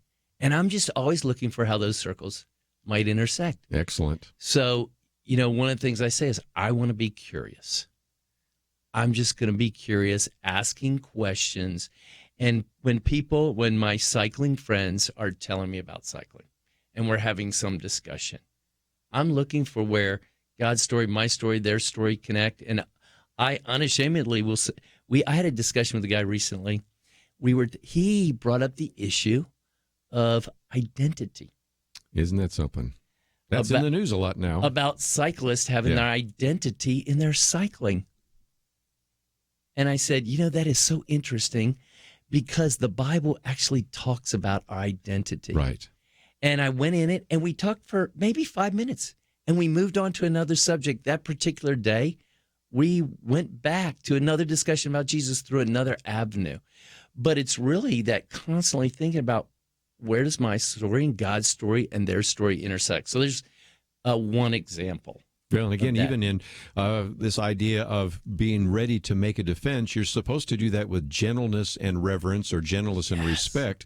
In a culture, I try to have a gracious, civil conversation here at Point of View, but you know as well as I do that most talk shows, most talking head shows is just full of strife. And I think what maybe also causes people to be afraid of us as Christians is they're not sure how judgmental we're going to be or how strife-ridden we're going to be in terms of our communication. That's right. Kerby, I had an opportunity a couple of weeks ago. I was at a restaurant, and I said to the lady who was serving me, you know, we're going to pray today for our food. Is there anything that we could pray for you for? Now, I will tell you, there are times people look at me like I'm crazy. Yeah. But I'm telling you, this happens a lot. Immediately she said, I'm a single mom. And I have 3 boys, and it's really hard. And you know, Kerby, we have a single parent in our family, one of my daughters, and I was able just to say, here's a place where the story connects. Yeah. And I said, hey, I know it's really hard. And I told her a little story. And, you know, God gave me an idea. So one of the things I want to make sure I say today is that when we're talking about having conversations about Jesus, when we're talking about people coming to know Jesus, one of the things we forget, we're talking about a supernatural endeavor here. Book of Acts, you shall receive power when the Holy Spirit has come upon you. Right. And a lot of times we think it's just all about Neil having some clever thing. And so I prayed, and I remembered I'd just been on a trip to Cuba. And I had some verses in Spanish in my backpack that was with me. I took one out and I said to my friend Dan, I said, hey, Dan, do you have any cash on you? Dan looked at me, goes, I got 2 20s. I said, can I have one of them right now? He gave me one of the 20s. I wrapped it around that verse and I said this. I said, Lise, I want to give you this before you ever service. This is not about a tip. I just want you to know that the way God loves us is freely by grace. And I just want to give you this today. It's not much. And we did tip her afterwards, but that was just a way to say, what does it look like to connect stories with gentleness and reverence? That is so good. By the way, if you'd like to join us, 1-800-351-1212. We're, of course, talking about coast-to-coast conversations, but you don't have to get into a bicycle to have a conversation. Yeah. I think you're going to learn some great things and some very important lessons today in terms of that. One of the things I know, Neil, that you tend to do is when you are interacting with individuals, you'll try to see how long you can have the conversation go before you let them know, okay, I'm a pastor. Yes. And again, to be honest, there are certain individuals when they walk in the room, you're going, okay, he's a pastor. Not many people would peg you necessarily right off the bat as being a pastor. They would peg you as being a businessman, a cyclist, maybe an athlete, all of which are true of you as well, probably. But you probably can get away with that in ways that certain individuals can't. single-handedly. For a lot of you cannot. But why did you go about going in that direction? Okay, Kirby, I'm riding my bike one day, and I was with some guys for 3 hours. And this one guy was just cussing up a storm the whole time. And it didn't bother me. Let me be clear. Right. And I know when they find out I'm a ministry boy, though. The very end of the ride. Right, yes. Some guy says something about me. Another guy corrected him on his language, said, hey, he's a pastor. And the guy said, you're a pastor? I'm sorry. And we had actually been talking about spiritual it's a deal things. Breaker sometimes. And it just, all of a sudden, there was something in his mind because people have thought. So that's why I've just said, when I feel like I can leverage it and play that card, I will. But a lot of times I just like, hey, I am another person who's living in a fallen, broken world, trying to figure out how does it work and how do I live in this place. But it's just a great story to find that out. And that, I think, is a good illustration that sometimes we try to lead with our credentials. And there is some real value in, as you just talked about a minute ago, when we come back from the break, I really want to spend more time on that, asking questions. You know, if you think about it, Jesus asked more questions and he made statements, really. Lots more. Yes. And so if that's the way in which Jesus communicates, can't we learn a lesson from that as well? And sometimes, you know, it's amazing. The old joke goes, if you've run a marathon, you just can't wait to let somebody know you run a marathon, you know, or if you, and you know, or you've, cycled across America. You're wait. going to talk about that, you know, or, you know, you're a lawyer, a doctor, a businessman, you know, as well as I do. Sometimes at men's retreats, we'll say, you have to interact with another man and not tell him what your occupation is. Yes. And sometimes there's just silence in the entire room because everything I am is tied up with my occupation. And I think there's some wisdom sometimes in holding back that you're a pastor, not necessarily leading that you're a bank president, you're a lawyer, a doctor, a businessman, whatever that might be. So there's some real wisdom. But I want to take a break. And when we come back, I want to talk about the art of asking questions. You're really good at that. And, of course, I do that as a profession, so maybe we can add something to the conversation here. But if you'd like to join us as well, that number is 1-800-351-1212. Neil's website here is on our website, pointofview.net. You don't even have to know how to spell his name. Just click on there. You're going to see that it has some information about him, the cycling tour, which I think is just amazing. 3,000 miles, 30 days, hundreds of conversations. There's a way in which you can support him, join the conversation, contact him. You might even want to have him come and speak at your church or your civic group when he happens to be coming through your town.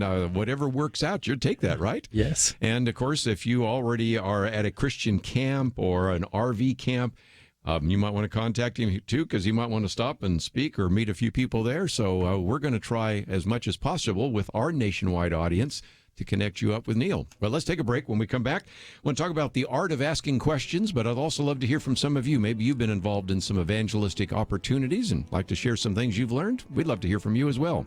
1-800-351-1212. All of this at our website, pointofview.net. We'll continue our conversation right after this.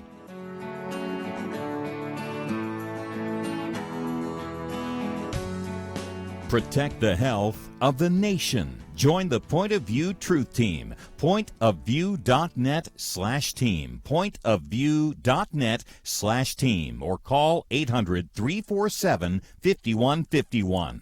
So there's this guy named Jordan. He's a healthy guy. He's a dad of 6, and he works as a guide in Alaska. And he goes to the doctor, true story, he goes to the doctor, and he's diagnosed with cancer, stage 4.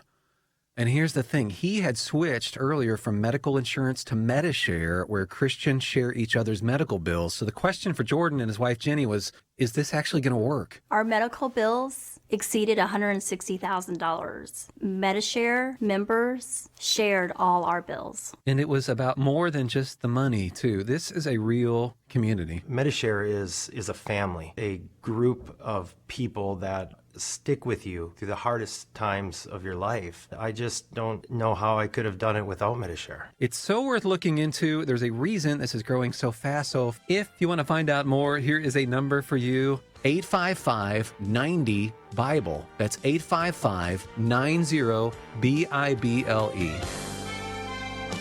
Point of View will continue after this.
are listening to Point of View.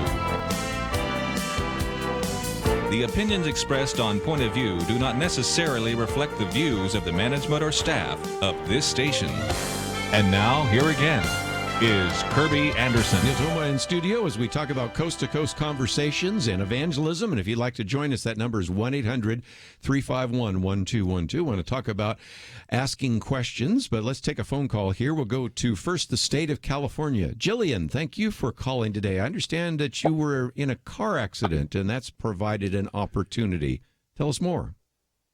Yeah, my children and I were in a vehicle that started hydroplaning and spinning down a hill on ice back in 2011, March 1st, 2011, and we used to live up in Diablo Grande, up above Patterson, and my son had actually gotten out of his seatbelt and was running around the inside of our car, and I had to, I didn't have to, but I didn't think I could pull over. I unbuckled myself, and I grabbed his arm to tell him, to try to get him to get back in his car seat, and then when I turned back around, my car started spinning down the hill, and I just started thanking God for everything I could think of. And then I just remember asking in the name of Jesus to send all of the angels from the north and the south and the east and the west. And I was still praying, asking God for protection, and my body ejected out of the window, the driver's side window. My son had gotten back into his car seat, and his car seat, he had actually unbuckled from the main buckle of our Suburban. And while my body ejected out of the driver's side window, he flew to the back cargo space of our old Suburban, and he was 4 years old at the time, and he witnessed the angels. He said that they swooped up underneath our car and caught it like a pillow.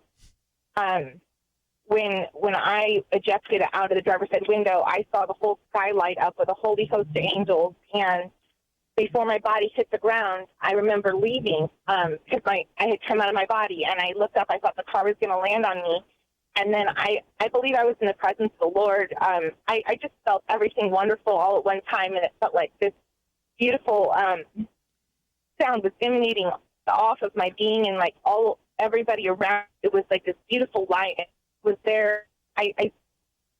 Light of good.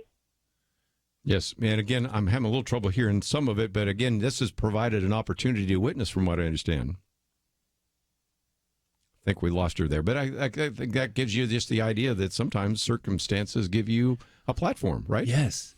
And one of the things that we're talking about at our church is this idea of divine platforms, that when you look over the course of the Bible, salvation history, you can start with Abraham. God said, I'm going to bless you to be a blessing to the nations. And if then you go from Moses, God, I want Moses to do this to free my people. And what's so fascinating, if you take Moses, Abraham, Esther, there's this divine platform in light of how God has made somebody, their experience, and how God tends to put those together and use people. And it's interesting, Jillian talked about this magical moment where God just did something really unique. Yes. And saved her from harm. There's a lady at our church who recently went to be with Jesus. Wow. She comes to my office one day. She didn't even know I was going to start talking about this idea of divine platforms in light of who we are and where God has us. She's got cancer, and she comes up, and every time she'd tell me, Neil, I'm worried because I'm not sure I've told everybody I want to tell about Jesus. And she said, a friend of mine came to me recently and said, I have cancer. She said, you know what I told her? Now, she can say this because she's dying of cancer. She said, don't waste your cancer. And she pulls out a little booklet from John Piper about don't waste your cancer.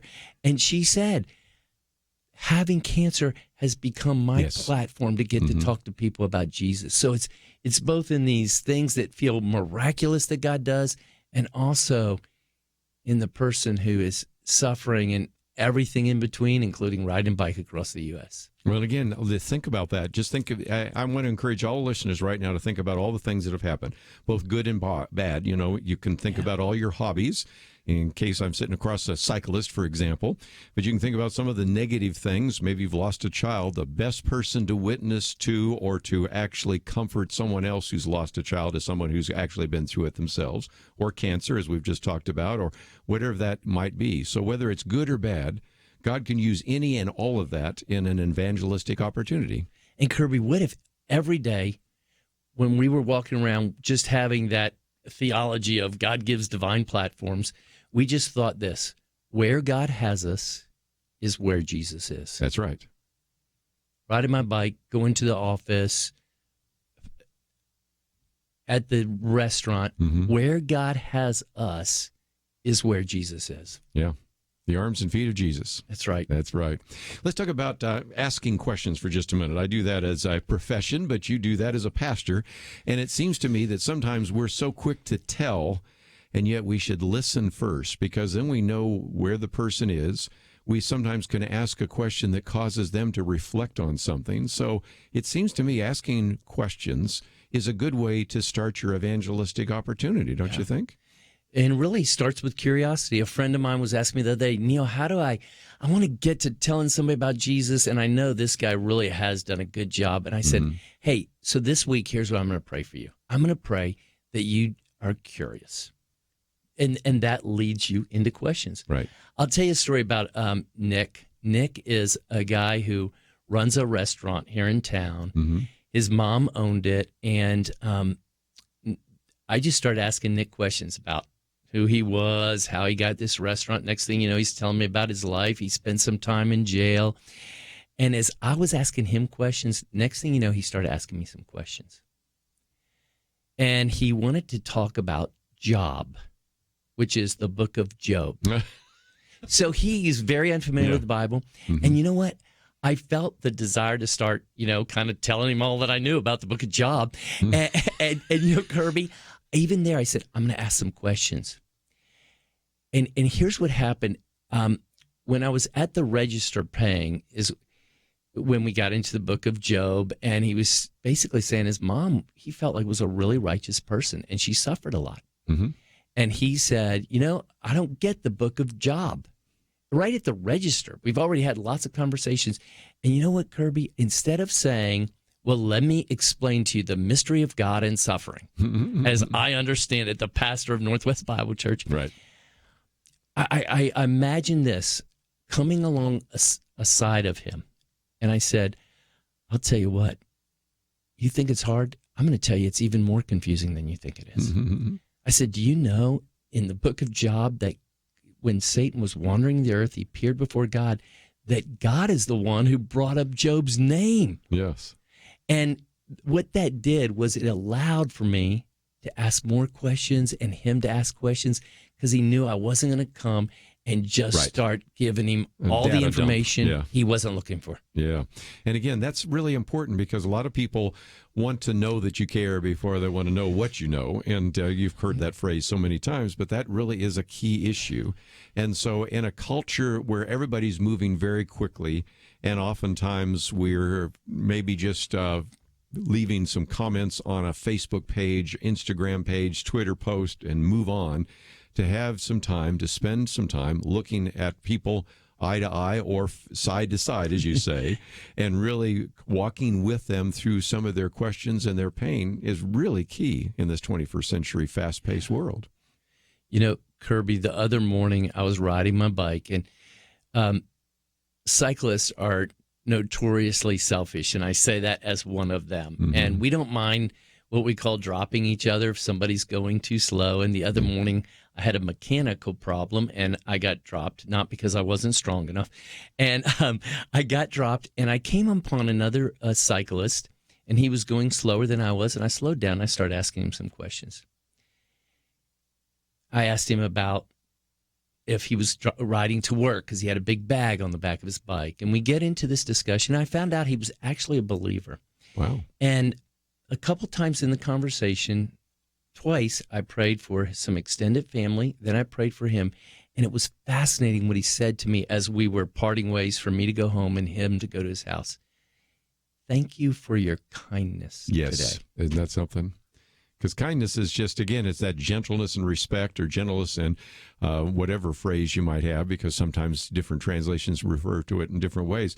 We just don't run into kindness anymore. We don't run into mercy anymore. We don't run into grace anymore. And sometimes if we are showing the truthfulness of the gospel with our actions and our love, that can speak as powerfully as our words. So it's really important, And if you think about this, I know you've been preaching through the book of Acts, and so have I. Mm-hmm. You just look at this band of ragtag disciples who really outthought the culture and outloved the culture. Outthought the culture. Look at the mind of the Apostle Paul. Mm-hmm. But then also just outloved the culture, that economic koinonia and everything that was part of that culture.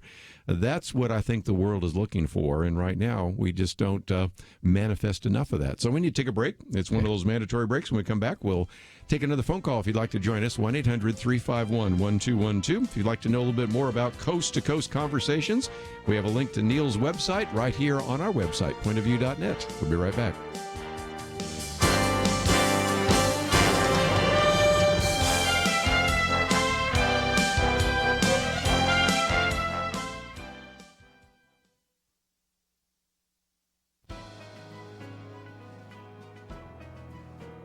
Welcome to the First Liberty Briefing. I'm Jeremy Dice. The Washington Area Metropolitan Transit Authority, Metro for short, ferries commuters by rail and bus throughout the nation's capital. In addition to commuters, they also carry advertisements. And at Christmas time, those advertisements look very Christmassy. There are Christmas gifts pictured, lots of red and green, and not too few holiday puns designed to persuade you to buy stuff.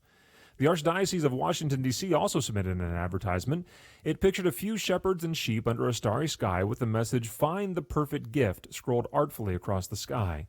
At the website displayed in the ad, one finds out that the perfect gift is Jesus, quote, "the perfect gift of God's love this Christmas."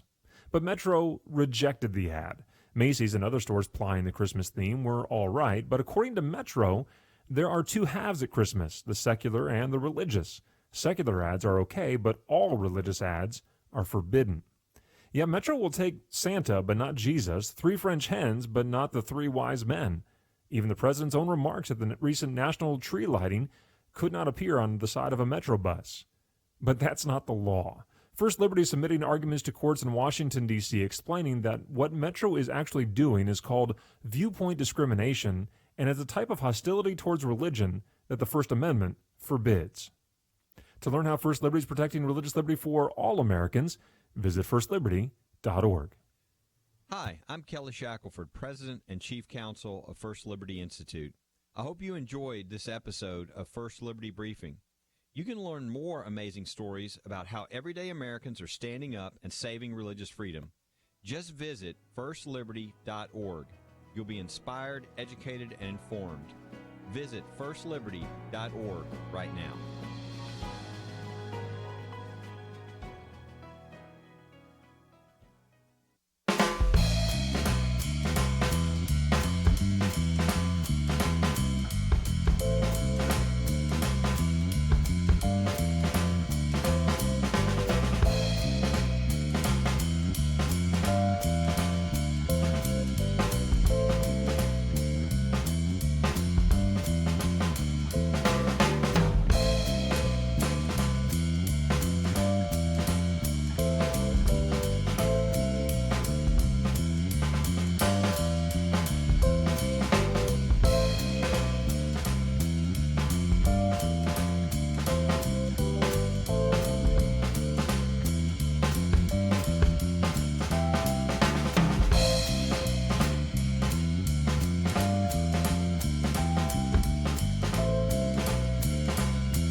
Now, back to Point of View, your listener-supported source for truth. Back for a few more minutes as we talk about coast-to-coast conversations. And Neil, let's talk about that, because these are conversations versus presentations. Yes. And it for those of us that stand in front of groups and speak, I understand the importance of presenting God's word.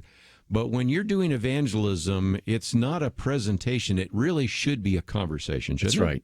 Talk about that. You know, why I think these words are really important. When I talk to people about why they're not engaging people about their faith, often it's this.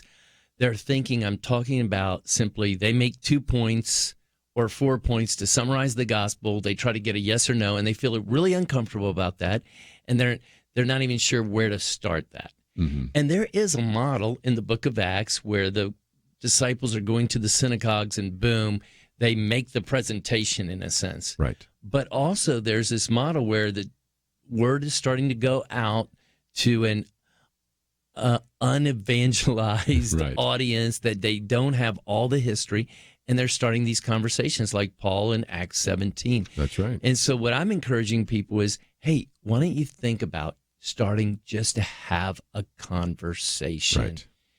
And that gives people the freedom to not feel like, oh, I've got to sell something. And I'll remind them, hey, again, we're talking about when somebody actually moves from what the Bible says, the kingdom of darkness to the kingdom of light, the kingdom of death to the kingdom of life. It is a supernatural work of the Holy Spirit. I became a believer through Cru, Yes. Campus Crusade for Christ in Right. the old days. I'm an old guy. And, Me you too. know, I learned something that I never forgot. Successful witnessing is taking the initiative in the power of the Holy Spirit and leaving the results to God. That's right. That has been so freeing for me. And I think it needs to be freeing. And back to the other point about selling something, the Millennial Roundtable that we have every Wednesday, one of the things millennials are, they have their antenna up. They've been sold so much. This is the most digital generation. So whether you're looking at the millennial generation, the so-called Generation Y, or now the iGen generation, Generation Z, they've lived in this world where everybody's selling them something. So if you come off looking like you're just selling the gospel, they're going to turn you off faster than anything else. But if you engage in a conversation and you really show that you are truly interested in their story, and then connect their story to your story or to the story of the Bible, you're going to be much more effective in evangelism, aren't you? Yes.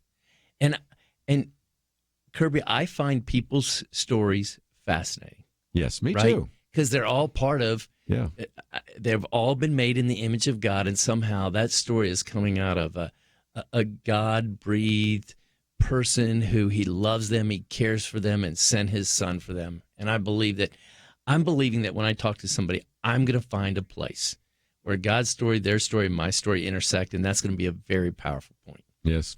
I also want to encourage people to go to your website because I want to see if we can kind of follow you through the country. Okay. Now, it turns out when you start that day, I just happen to remember I'm in Budapest, Hungary at the time, finishing off speaking at Word of Life and then doing the graduation. So when you start, I probably won't be in this studio, but maybe I can get somebody else to ask you. But along the way, maybe we could check in with you, find out how it's going, and some of that. But talk for just a minute about how people can maybe tie into what you're doing, because it does seem to me that this, as I was looking at the route, you go through every state you go through, we have broadcast in that state. And it seems to me that some people could actually come out and join with you, couldn't they? So you've mentioned, Kerby, you can go to the website, you can sign up, and we'll have some kind of daily update, a blog. We may put out some videos and some opportunities for people just to see how it's going. We also, some of friends that we know who are cyclists who could hang with us, they're going to come at different times and join us. And Kerby, we are hoping for some opportunities where people say, hey, here's a little venue, and you can come, and we may have some friends who are thinking about asking some questions about God or faith or Jesus and get to talk to them. One of the venues that we're going to have is a friend of mine. She is in a country music band, and she's going to come to Oklahoma and play at a bar and then say, hey, my crazy pastor's here, and we're just having conversations about faith, God, spirituality, Jesus, and he'd love to talk to you. Yes. Well, I've done that at places like Deep Ellum down here in Dallas area, which most of our listeners don't know, but it's, a little more alternative is fair and those kinds of conversations. And it's amazing if you show any interest in individuals, most people want to tell you their story. Most people will be glad to talk if you ask a question and show any kind of interest whatsoever, especially in this world where everybody's looking at their phone. To have somebody look you in the eyes and ask you a question, that's kind of like a new idea, a new experience. So there's some great opportunities there. So, Kerby, let me just share with you kind of what it's going to look like when we go on a day. Okay. I think that would be interesting. So we're going to get up at 7 o'clock in the morning. Every morning we're going to be on the road at 7. We're going to have places we've picked out to stop and talk with people. And my hope is this, that say, Kerby, you're somebody I come up on, and I say, Kerby, hi, my name's Neil, traveling across the country. And we're wanting to just have conversations with people in a country where we know it's really hard to have conversations That about is meaningful true. things right That's now. very People true. are really scared. Yeah. But we want to try to have them. And so then I might ask something like this. Kerby, do you have anybody in your life who talks to you about faith, God, spirituality, Jesus? And it's so interesting as I've been setting this up, I've had those conversations on the phone with people who have helped me with my internet and my website. And somewhere after getting to know them, I'll ask this question. If that person, you know that person wants to have the conversation with you, and as they're getting ready to have it, what would you like them to know that you're afraid of? Wow. That you don't want done to you in the conversation, or an experience that you've had that's affecting everything you think about this. And that's really one of the key things that I hope that a book and perhaps a film would come out of this that would help people on both ends of spiritual conversations. Yeah. Well, I was going to ask you whether that film is something we could even promote once it comes out. Oh, that would be super. Yeah. Kerby, this summer I was in Salida, Colorado, one of my favorite places on the earth. That is, yeah. And I go to Josh Ben as an artist. I walk into his studio, and I just do what I just did with you. Right. He goes, I'd love to talk about it. Vila was with me. I said, Vila, can you record this? And you know what hit me? This guy has thought about it. And I need to be careful thinking people haven't thought about these things. And that's just an example of the kinds of things I hope we learn. Well, again, just looking forward to it. So again, one last time, we have a link to your website, and there is the cycling tour. There's a way in which people can connect up with you. I think a lot of our cyclists out there need to buy one of those shirts, Yes. Coast to Coast Conversations, even if they aren't going to be doing anything else, but indirectly supporting you with that. And again, I just thought it was just a fascinating conversation, and it was about not only Coast to Coast Conversations, but also evangelism. So, Neil, thank you for being my pastor over these years, and thank you for joining us today here on Point of View. Kerby, thanks for having me. We're going to take a break, and when we come back, I want you again to point you to some of the material we have on our website. It is pointofview.net.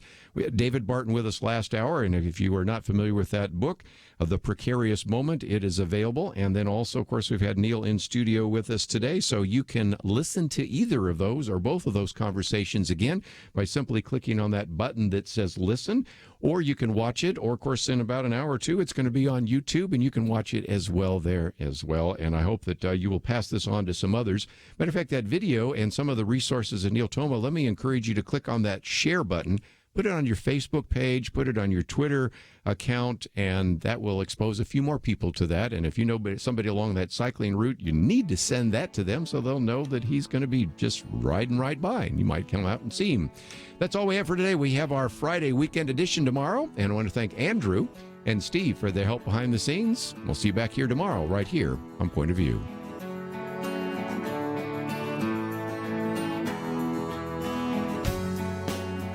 There is no more dangerous time than when things are going well.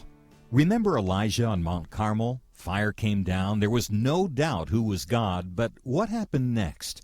He went from amazing faith to a time of great fear and depression. Many Christians have been very thankful a certain Democratic candidate for president was not the one to nominate two replacements for the Supreme Court. But as with Elijah, times of great victory are also times of great danger. Moments like this are not the time to take it easy. This is not the time to let our guard down. This is a time to double down on our work in the community, to serve and pray and plan and invest in a better future. This is the time to join Point of View's Truth Team 360 to make sure today's promising gains are not lost tomorrow. Show your commitment to our future by visiting pointofview.net/team or call 800-347-5151. Ask to join the Truth Team. Pointofview.net/team and 800-347-5151. Point of View is produced by Point of View Ministries.